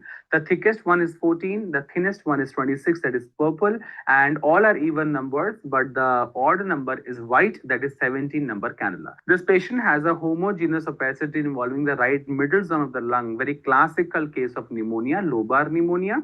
So homogeneous opacity, homogeneous to heterogeneous. If this patch basically would have been very clearly whitish patch, like very clean cut patch, I would have told homogeneous opacity. Here is little dhabbedar, as in little pointers, little infiltrates are there. So I will say heterogeneous opacity involving the right middle lobe of the lung, I think could be a case of lobar pneumonia. Next question. Yes, very beautiful picture. This patient having baby cutie pie is having umbilical cord. So this baby has lot of things are there. Okay, number one we can appreciate over here, that is the umbilical cord. So umbilical cord has how many artery, how many veins? 2 artery and 1 vein. If you have 1 artery and 1 vein, what will you think of? Renal agenesis. And 2 artery and 1 vein, which I told you, which one carry the deoxygenated blood? The 2 umbilical artery, they carry the deoxygenated blood from the baby to the placenta. In the placenta, oxygenation happens, and from the placenta to the baby, happy blood goes by the umbilical vein. Number one. Number two, very importantly, this baby is having a swelling over the head also. If this head swelling could be cephalhematoma, could be caput succedaneum. If very importantly, if it is confined to suture line, traumatic delivery, forceps delivery, that is cephalhematoma. If the swelling is a diffuse swelling because of prolonged labor, then that would be caput succedaneum. So caput succedaneum heals in 3 days. Cephalhematoma heals in 3 to 6 weeks. Life is beautiful. We have to study. Okay, you might feel tired, you might feel boring, you might feel sleepy, but that's how life is. But if you feel sleepy, very nice. You have to wait for 6 months again. So better be alert and finish it off. Okay. So now, very importantly, this baby is playing a game like So this is known as a peekaboo. So when can a baby play peekaboo? 10 months. Hide and seek game, the baby can play peekaboo or hide and seek game by 10 months. And 10 months also one important milestone comes, that is known as object permanence. What was object permanence? I told you, Rahul, he has a toy train. In the beginning, if you hide Rahul's toy train, he is not searching for it. But today Rahul is 10 months old, and now if you hide his toy train, he searches for it. He looks for it. He knows that toy train does exist, even though you have hidden it, but I know it exists. That is known as object permanence, that comes by 10 months. This very beautiful reflex. If I put my finger on the baby's palm, the baby flex it, known as a plantar reflex, starts to develop by 28 weeks of gestation, fully develops by 32 weeks of gestation, and by 4 months postnatal age, it disappears. Tell me one reflex which once appears, never disappears. That is very importantly parachute reflex. When this parachute comes, roughly by 9 to 10 months. This baby is having a maculopapular pustular rash, but they don't have a erythematous base. There is no redness around it. It is just the rash. Okay, so maculopapular pustular rash, very importantly, which does not have a erythematous base. So that is why this is neonatal pustular melanosis. N for neonatal, N for it is a neutrophil accumulation. This whole same pus points, if there was a very big reddishness around these pus points, then I would have told erythema toxicum, which is because of eosinophils accumulation. This is neonatal pustular melanosis. If I press a baby's newborn's nipple, the milk comes out. What do you call this? This is known as galacturia. which is milk discharge from a neonate's nipple. Number one, is it normal? Yes, it is normal. What's the treatment? No treatment. Can you name some other conditions which looks abnormal but is normal? Mongolian spot in a baby looks abnormal but is normal. Vaginal bleeding, physiological weight loss, change in the color of the stool, erythema toxicum, neonatal pustular melanosis, and even this also. Sir, why this happens? This is because of maternal estrogen, PYQ. It is because of the maternal estrogens which travel too much from the mother to the baby. That is why baby is showing you this vaginal bleeding, galactorrhea, and all those things. It is because of maternal estrogen. Okay, this is very important, the CNS examination for the deep tendon reflexes. They basically I'm looking for clonus. Hip and knee flex to 90 degree and tuck. If I just dorsiflex the foot, then tuck to and fro motion of the foot is there, known as a upper motor neuron lesion, known as clonus, known as 4 plus deep tendon reflexes, which is kind of a hyper reflexes or clonus kind of a positive state that you should know. So very nice. This is what is this? Nothing. This is a cleft palate. This patient is not having cleft lip. She's having a cleft palate. Okay. Yeah, this is also nice. One side, this is so beautiful. One side stroke the patient's, what you called palm. No, I mean the sole from down to up. So what will happen if I stroke this one? So right, yeah, this is what beautiful it is showing. See, if I stroke the patient's, sole from down to up like that, two things can happen. Normally, there is a dorsiflexion. Normally, there is a flexor plantar response. My great toe and my other toes should flex. Whereas in this patient, there is a fanning or extension of the great toe and fanning of the other toes also. Extensor plantar response. Extensor plantar response is abnormal. That means the patient has an upper motor neuron lesion. And if I do yours like that, like this, like stroking, then you will show me normal, that is flexor plantar response. So extensor plantar response means the patient has upper motor neuron lesion, but less than 1 year old showing a extensor plantar response is normal. That is normally it is seen. So we are only talking about more than 1 year old or an adult patient. Now that's it. Finished. That's it. That finishes all the important points. Rapid revisions. Clonus, cleft palate. This is clonus. Yeah. So what you called galactorrhea, neonatal pustular melanosis. This is plantar reflex, and what you call the palmar reflex, not plantar, palmar reflex. This is what you call peekaboo, comes by 10 months. Then we spoke about umbilical cord, 2 artery, 1 vein. This what you called lobar pneumonia. Then we spoke about cannula colors. We spoke about actuator, mouthpiece and canister. This is the MDI. This is cupping playing rickets. And this is nothing but sandal gap, Down syndrome. This is Shakir tape showing red, yellow, and green. That's what. Thank you so much, everyone. Life is beautiful. Everything is amazing. Please take care and remember, enjoy studying. Don't say once I finish the syllabus, then I will be happy. Say, I am happy. Let's finish the syllabus. So stay 24/7 positive and happy. Don't make a baby face. Don't make a cry face. If you make a cry face, bad number will come. If you make us relaxed face, I'm trying. It's good.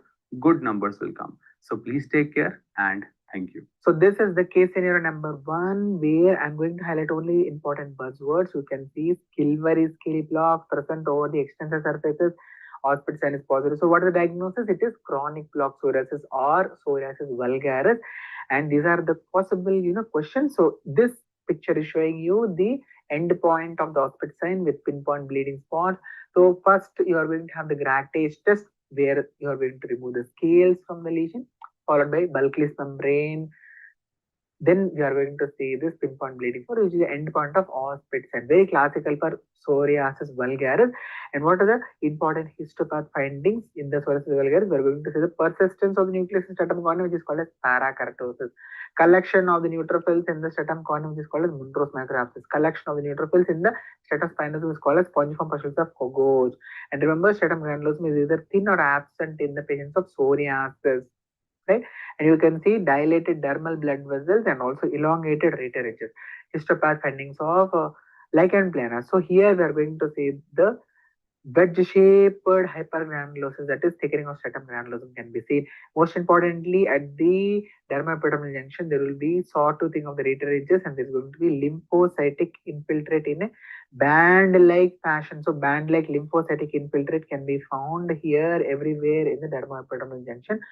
And also you can see there's going to be presence of max Joseph spaces, sebate bodies, apoptotic bodies. These are all the important findings in the lichen planus. I hope now you can easily understand differences between psoriasis and lichen planus. And coming to the treatment part, this is very tricky. Remember, if the involvement is less than 10% body surface area, topical steroids can be given.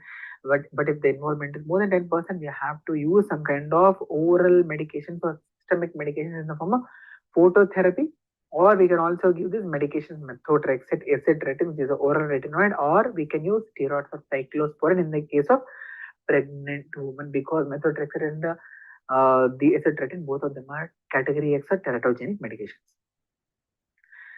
Next scenario, 40-year-old man, flaccid blisters, very important buzzword. You can see the involvement of mucosa is mentioned. So Nichols Kissen is possible. So you should think of possible intraepidermal blistering disorder, the pemphigus group of disorders, because mucosa is affected. It is pemphigus vulgaris, right? And these are all the possible questions. So you can see the most likely diagnosis is going to be pemphigus vulgaris, right? Nichols Kissen is positive, where there is peeling off of the superficial layers of the epidermis from the underlying dermis. These are all the important differences between the pemphigus vulgaris and the bullous pemphigoid. Why is this not a case of bullous pemphigoid? Because in bullous pemphigoid there is going to be old elderly patients who are coming with tense blisters. Okay, that is important finding which you are going to see. And what is the histology and immunofluorescence finding? In the case of pemphigus, if you remember, there is going to be a fishnet or chicken wire pattern on histopathology. We are going to see even the acantholysis, and this is the IgG and C3 deposition leading to the fishnet or chicken wire pattern. Whereas in the bullous pemphigoid, we are going to see there is not going to be any acantholysis, and we are going to see subepidermal blister formation. Here also IgG C3 deposit will be there, but in a linear fashion along the dermoepidermal junction. So these are the important differences between pemphigus vulgaris and bullous pemphigoid. You can see in this picture. Here, this is the patient of pemphigus vulgaris. Here, it is bullous pemphigoid. So here you can see that the blister roof is very thick because even the basal layer is forming the roof. Here you can see the stratum basal layer is forming the row of tombstone appearance on histopathology. Very important. Here this is the fishnet or chicken wire pattern on the DIF. Right? And what is the autoantibody formed in the pemphigus? So you remember the desmoglein number 3 and desmoglein number 1, they are going to have the autoantibodies in the case of pemphigus. Okay, I hope it is clear. Next case scenario is this one. 5-year-old boy, small child, is coming with redness, tenderness of the skin. Skin is peeling off like a sheet like epidermal peeling. These are all important points. And also you can see this child is having flaccid blisters and the Nichols Kissen is positive. So by this time you should be able to identify this as a case of staphylococcal scarlet skin syndrome. Remember, in the children, if there is sheet-like epidermal peeling, think of staphylococcal scarlet skin syndrome. But in the case of the elderly, if there is sheet-like epidermal peeling after a drug intake, then you should think of toxic epidermal necrolysis. Okay, very important point. Remember, mucosal involvement is rare in the case of staphylococcal scarlet skin syndrome. What is the reason? Because the toxin produced by the staphylococcus, it is going to target and damage desmoglein number 1, whereas desmoglein number 3 is going to be absolutely normal. That is the reason why mucosa is going to be spared in the case of the staphylococcal scarlet skin syndrome, right? Typically, primary cause of TN, what is it? It is a drug induced. So we have already seen this.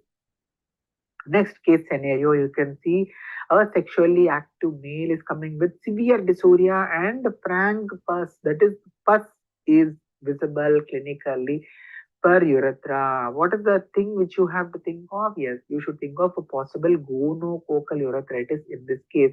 Whenever you are seeing very short incubation period of less than a week's duration with very severe dysuria, fever, arthralgia, myalgia, right? And also profuse purulent urethral discharge.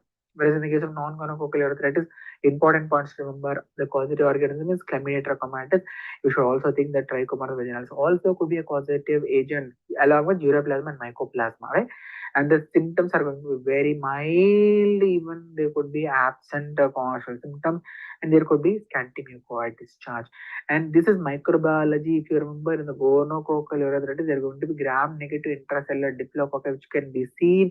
And if you want to do a culture, the investigation of choice, modified Thayer-Martin medium is going to be used for gonococcal urethritis, whereas Chlamydia is non-gonococcal urethritis, so NAAT has to be performed. NAAT has to be performed.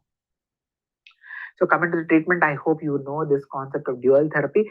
If in the case of the gonococcal urethritis, you are unable to exclude the possibility of the non-gonococcal chlamydia as a causative agent, then you have to give along with ceftriaxone either doxycycline or azithromycin. Doxycycline is a preferred agent. Okay, so this concept also should be clear. Right. Next question, 35-year-old male coming with history of lepromatous leprosy. Now suddenly there is development of painful new onset red erythematous lesions, inflamed lesions along with the other swelling of the hands and feet and constitutional symptoms. So in this case, you should always think of, and there's also inflammation of other organs also mentioned. So in this case, always you have to think of the possibility of type 2 lepra reaction.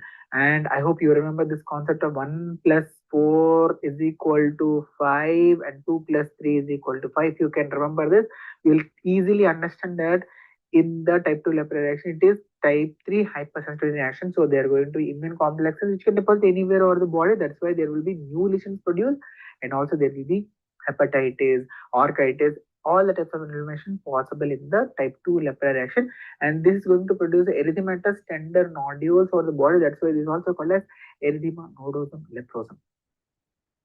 And coming to the treatment part, this is also important. So what is the role of thalidomide? Where are the steroids used? Remember, steroids are going to be the treatment, the treatment drug of choice in the case of type 1, type 2 lepra reaction. And you have to continue the MDT. Whereas thalidomide, it has a role, it is a gold standard type 2 lepra reaction, but it is not used as a drug of choice. The reason is because it is very expensive and also it is teratogenic. I hope it is very clear, very important from exam point of view. Next is this question. Whenever you see any individual presenting with this kind of a smooth patch of hair loss, always you should first rule out alopecia areata, right? And the most likely diagnosis alopecia areata. Remember, the patients are going to have a round patches which are going to be absolutely smooth. And if you do a biopsy, you're going to see that there's going to be this lymphocytic infiltrate which is present peribulbar area. This is described as swarm of these appearance. And what is the important sign which you have to elicit in the alopecia areata? Yes, if you remember exclamation mark here, that is the most important point which will differentiate it from trichotillomania, which is going to be associated with hair pulling, and there will not be any exclamation mark observed in the trichotillomania, right? In order the first line of treatment, we are going to use the intralesional injection for the patients of alopecia areata to reduce the inflammation because of the lymphocytes in the peribulbar area. Next question, that 25-year-old male presenting with well circumference hyperpigmented patch on the upper back, and it is observed during the adolescence. It is not seen from the birth, right? And if you are able to see this kind of a brown colored patch associated with the increased hair growth over the upper back, what is the diagnosis you need to think of? It is Becker's nevus, which is very easy to remember. Bekar Barber, I hope you remember this story which you have discussed with Becker's nevus and the nevus of Ito. Both are important differentials.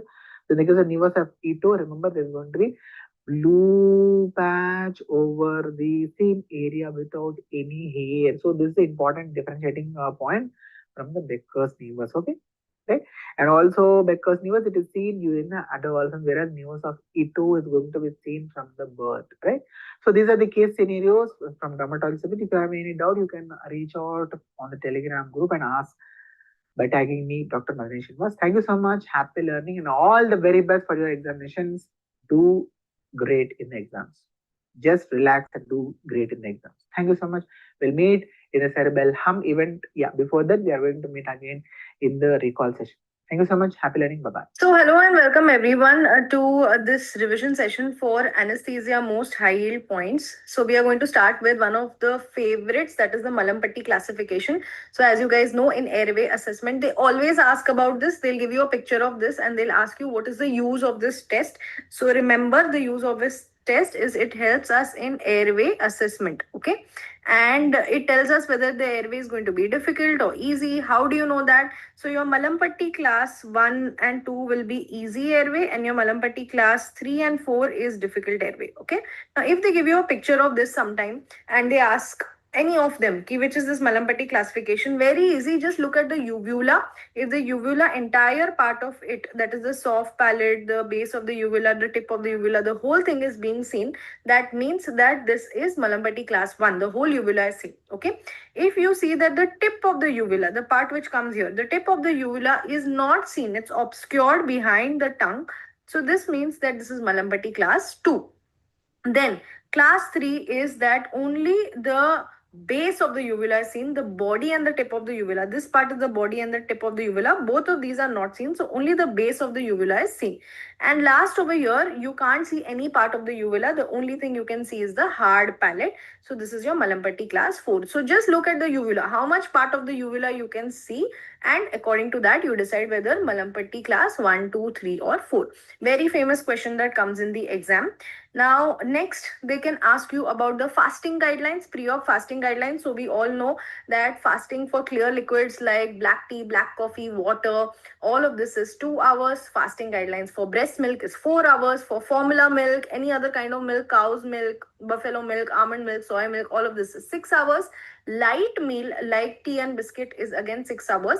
And regular heavy fried food or complete carbohydrate loaded food is 8 hours. So that is the fasting guidelines you need to know. Next, they can ask you about the ASA classification. What is the use of the ASA physical status classification? It is done to find out whether your patient's risk for anesthesia is less or more. Okay, so it is used to assess patient prior to surgery to judge his risk for anesthesia. How many grades are there in ASA classification? There are 6 grades in ASA classification. ASA class 1 means patient is normal, healthy, has no comorbidities. ASA class 2, 3, 4, mild, moderate and severe systemic disease. Okay, now when we talk about this simply mild, moderate and severe systemic disease, remember ASA class 4 has that one particular phrase that you have to remember: severe systemic disease, that is a constant threat to life. Severe systemic disease, that is a constant threat to life. Okay, ASA class 5 is moribund patient who will die without surgery. He will die without surgery. And ASA class 6 is a brain dead patient posted for organ donation. Okay, so this is what we have about the ASA classification.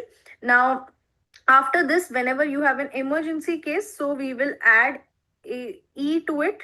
This will be for any emergency surgery. Then the next thing that we have to discuss is something like this. They give you this case scenario that a patient is getting a block and they will mention a local anesthetic. So a local anesthetic like lignocaine or bupivacaine is being given to the patient. And suddenly you see that patient starts complaining of perioral tingling, numbness, headache, tinnitus, ringing sensation in the ears. Suddenly patient starts getting seizures. Suddenly patient starts getting arrhythmias. And slowly patient goes into cardiac arrest. So if you're getting this kind of picture, when local anesthetic is being given and they mention, bupivacaine or lignocaine is given for a block, then this is nothing but local anesthetic systemic toxicity. Last or local anesthetic systemic toxicity. And the treatment for this, they will ask you what is the treatment for this. So it is IV 20% intralipid. IV 20% intralipid is the treatment for this. Okay, now we have covered last. Next, in regional anesthesia, before that, in local anesthetics, because we are talking about local anesthetic systemic toxicity. In local anesthetics, they may ask you to identify which is a amide local anesthetic, which is an ester local anesthetic. Okay, so remember the trick I had taught you guys. Amide has an extra I. Amide has an extra I in it. Okay, so if they give you lignocaine, we know that lignocaine has 2 I's, 1 I and 1 extra I in it. So it is an amide local anesthetic. Versus if they give you cocaine, you know that cocaine has only 1 I in it. So cocaine is a ester local anesthetic. So this you should be able to identify amides and esters ke beech mein difference. Another thing, what is the mechanism of action of local anesthetics? So local anesthetics act by blocking sodium channels on the nerve. ये question पूछते हैं कि कौन सा channel block हुआ जाता है on the nerve. So local anesthetics act by penetrating the nerve and blocking the sodium channels. Okay. Then what are the layers to reach the spinal or the epidural space? This is very important for you to know. Remember this mnemonic SSS ilidas. I think anatomy also you have learned about this. So when I'm giving spinal anesthesia, I am depositing my local anesthetic in the subarachnoid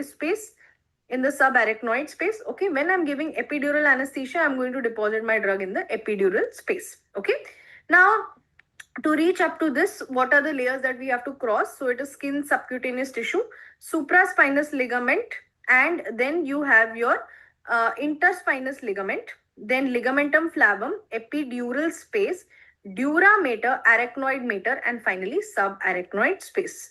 Okay, so if they ask you in the exam, what is the last structure that you pierce? What is the last structure that you pierce when you give spinal anesthesia?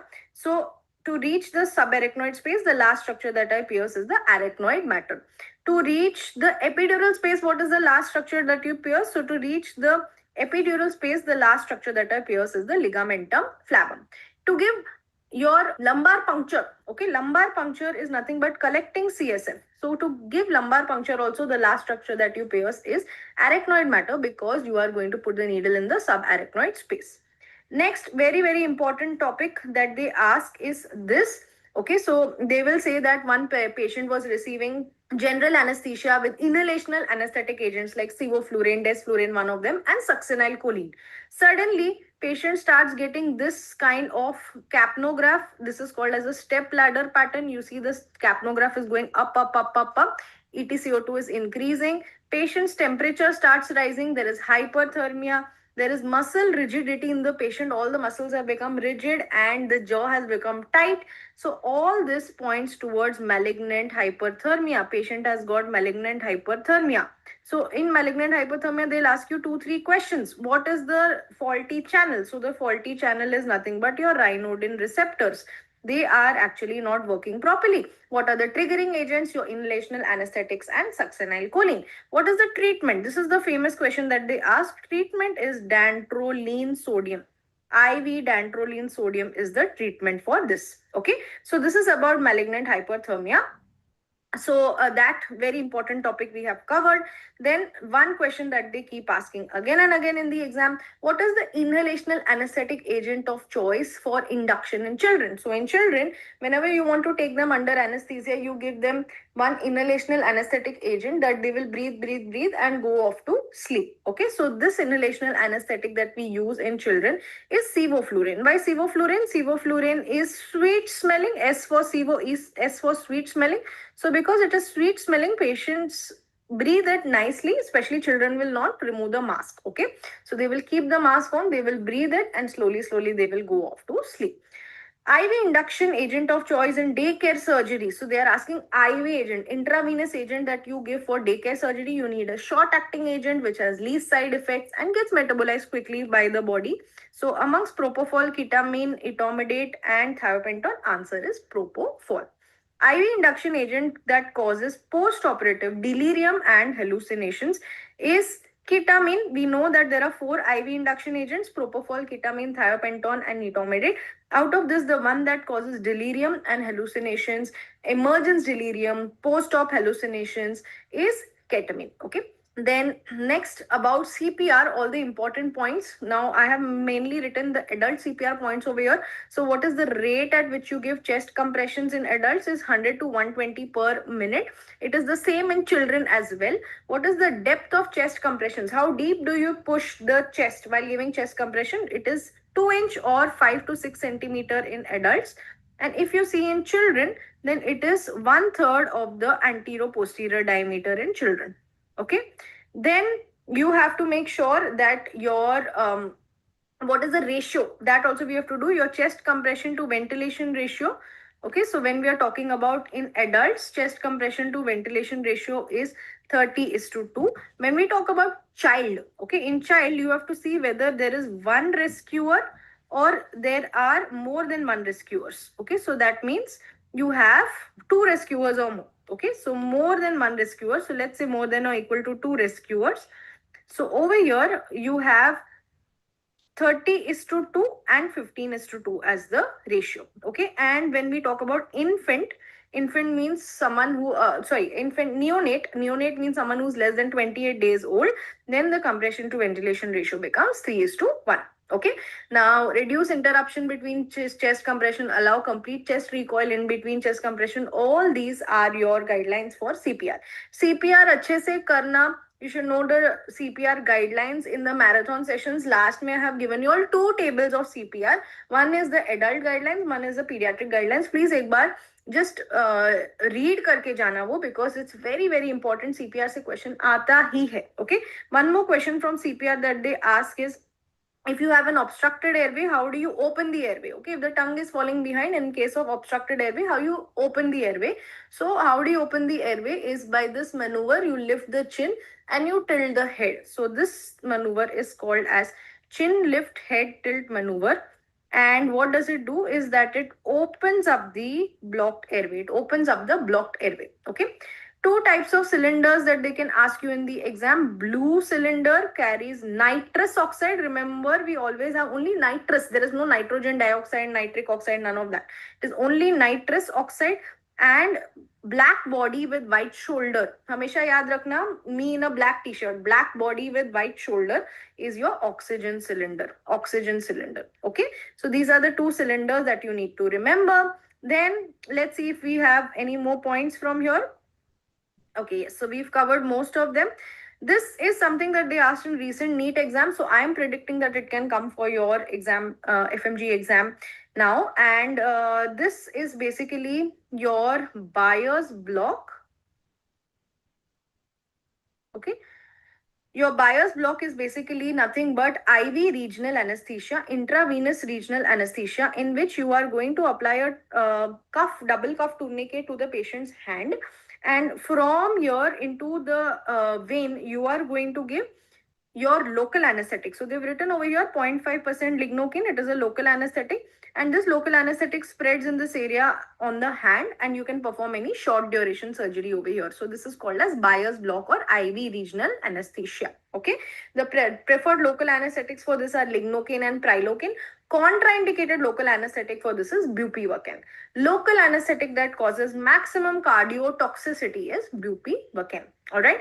And this is an example of your normal endotracheal tube. They like to ask what is the structure over here at the end of the endotracheal tube. There is a small opening. So that opening is called as the Murphy's eye. What does the Murphy's eye do? The Murphy's eye will be an alternate pathway for ventilation if your end of the endotracheal tube is blocked. Okay. So these are all the important points that you need to know. Now, beyond this, amongst the recent things, what I would like to tell you all about is one drug that is called as Sugama Dex. Okay. So Sugama Dex is nothing but an immediate reversal agent. It immediately reverses the muscle paralysis that is caused by your neuromuscular blocking agents, rocuronium and vecuronium. Rocuronium and vecuronium. Okay. So if you get this kind of question where patient is not getting ventilated, you want to reverse the neuromuscular blockade immediately, and the paralysis was by rock or vec, then the answer here is Sugama Dex. Okay. So this is the important points that can come for your exam. All the very best. Remember that you guys have worked really hard. Everything is there in your head. Even if you feel like you're losing it in the middle of the exam, just take a calm, deep breath. Remember that you know everything. You can rule out some of the options and you can give the best answer, 1 out of 4 options for your exam, and you will crack it. Okay. If there is anyone who can do it, it is just you, because you have worked very hard for this exam. So all the very best, guys. Hi everybody, so welcome to the last revision of radiology. So I hope that you do well in the exam. Stay calm, don't get panicked by any of these images or this class. Just watch this passively and with the intent of learning, not with setting a trigger button that, oh my god, I don't know anything. That should not be the case. Just learn now. What if it comes and you know now, right? So that should be the attitude. Just stay calm and it's never the short-term knowledge or the last-minute thing that really helps, but it's the long-term knowledge. Everything that you've done over the last 6 months, 1 year, it all comes into play. So just remember that. Let's start looking at a few important images, that I want you to refresh from the recent years. So this is what is an image showing right side. So this is first of all a CECT. You can see kidney is white, bone is white. It's a CECT. And you can see on the right side, the kidney is not there, but it's replaced by this thing. When I see this gray color, no, it is fluid. Now, is this a cyst? Not really. You can see how it has the morphology of the kidney. All of these are the calyces, and this is the huge pelvis. So when I see the pelvis, renal pelvis dilated out of proportion to the calyces, this is what is pelviureteric junction obstruction. Also remember that if it is polycystic kidney disease, it would be bilateral. Also remember, Bosniak classification is for complex cysts. This image is showing an MRCP. What you are seeing are heavily T2 weighted images. So you can see the spinal cord CSF and you can see the bile duct. That tells you it's an MRCP. There is no endoscope, no x-ray, so not ERCP. What you see is the bile duct. This is the gallbladder. These are the intrahepatic radicals, all of which are dilated. So this is fusiform dilatation of the CBD, choledochal cyst type 1. What you see here, always recognize fat density. So this is the density of fat, which is negative, right? So minus 10 to minus 100 Hounsfield unit represents fat. Minus 1000 represents air. There are only two things which appear black, which have a negative Hounsfield unit. The reference 0 is distilled water, and you can see calcification. So any mass with fat and calcium, always remember a teratoma. Could be in the pelvis, could be in the mediastinum. So this is a mediastinal teratoma. EDH work you need to remember. So when you see that it has this sort of a morphology like a lens, right, like a banana, this is SDH. If you see a biconvex like an idli, this is EDH. So this right here on the left side is an SDH, and you can see it's not hyperdense. It is chronic SDH. If it is white, hyperdense compared to brain, it's acute. Let's look at two pituitary masses. This is what is the sphenoid sinus, and this is what is the normal pituitary. So here, this enhancing mass on contrast enhanced MRI is suprasellar. Suprasellar mass, enhancing mass, cystic mass. This is craniopharyngioma. So they will give you hints: child, optic asthma compression, cystic in nature. Machine oil is filled. It's not water, it's thick machine oil which is filling it, and there can be calcification. Then look at this. You can see how this is also involving the pituitary. So this is sellar plus suprasellar. So when it is only suprasellar with normal pituitary, consider craniopharyngioma. When it starts from sella and then grows up, this is what is a pituitary macroadenoma. Craniopharyngioma happens in children, young adults. Macroadenoma happens in adults commonly, right? Look at these two X-rays now. Whenever you see any side is opaque, try and look for the mediastinal shift, right? So in this case, you can see a contralateral shift, the mediastinum being pushed. So this is what is a hemothorax. History of trauma is given. The vitals are given. You will say this is hemothorax. If patient is stable or unstable for hemothorax, the next step is ICD, right? Look at this. This is where you can see one air fluid level. This is lung abscess. Finally, this is what a digital subtraction angiography looks like. We puncture the femoral artery, take our catheters and go to the artery of interest. So they can ask you, what is the artery being shown here? What do you think? So look at this. Try and imagine. You can see the posterior auricular branches. You can see superficial temporal. You can see internal maxillary. You can see the lingual and facial artery. So this is what is the external carotid artery. So this is one artery you may not have seen before. So this is artery or DSA, which is ECA, right? So that's it from my end. I hope that you get many questions from these images only. But overall, I know you will do well and give a good exam. See you on the other side. All the best. Hi friends, all the very best for your exam on 17th. I have selected 10 scenarios for you. Number 1, a periostal reaction, usually showing sun ray appearance or Codman's triangle for osteosarcoma, or onion peel appearance for Ewing sarcoma. Osteochondroma, that is a bony growth away from the joint, is something that is absolutely loved by FMG examiners. Number 2, rheumatoid arthritis, Young female, bilateral hand pain, morning stiffness is RA. Swan neck deformity, Boutonniere deformity, ulnar deviation of finger, rheumatoid arthritis. Third scenario, young man, low backache, sacroiliitis, HLA-B27 positive, reduced chest expansion, decreased lumbar movements, heel pain, eye pain, right? Redness in the eye, ankylosing spondylitis, can have bamboo spine, can have inverted knife called as dagger sign, can have calcification along the facet joints, or like interspinous ligaments, trolley track sign, or resorption of the corners of the vertebra called as Romanus sign. Number 4, the test for the ulnar nerves. Ulnar nerve is behind the medial epicondyle and damage in posterior dislocations of elbow. Ulnar nerve deficiency causes the ulnar claw hand treated by the knuckle bender splint. Ulnar nerve can be tested by the card test, which is for palmar introitii, the book test for adductor pollicis, and if it is paralyzed, you have something called as Froment sign for ulnar nerve, or you have abducted little finger, the Wartenberg sign.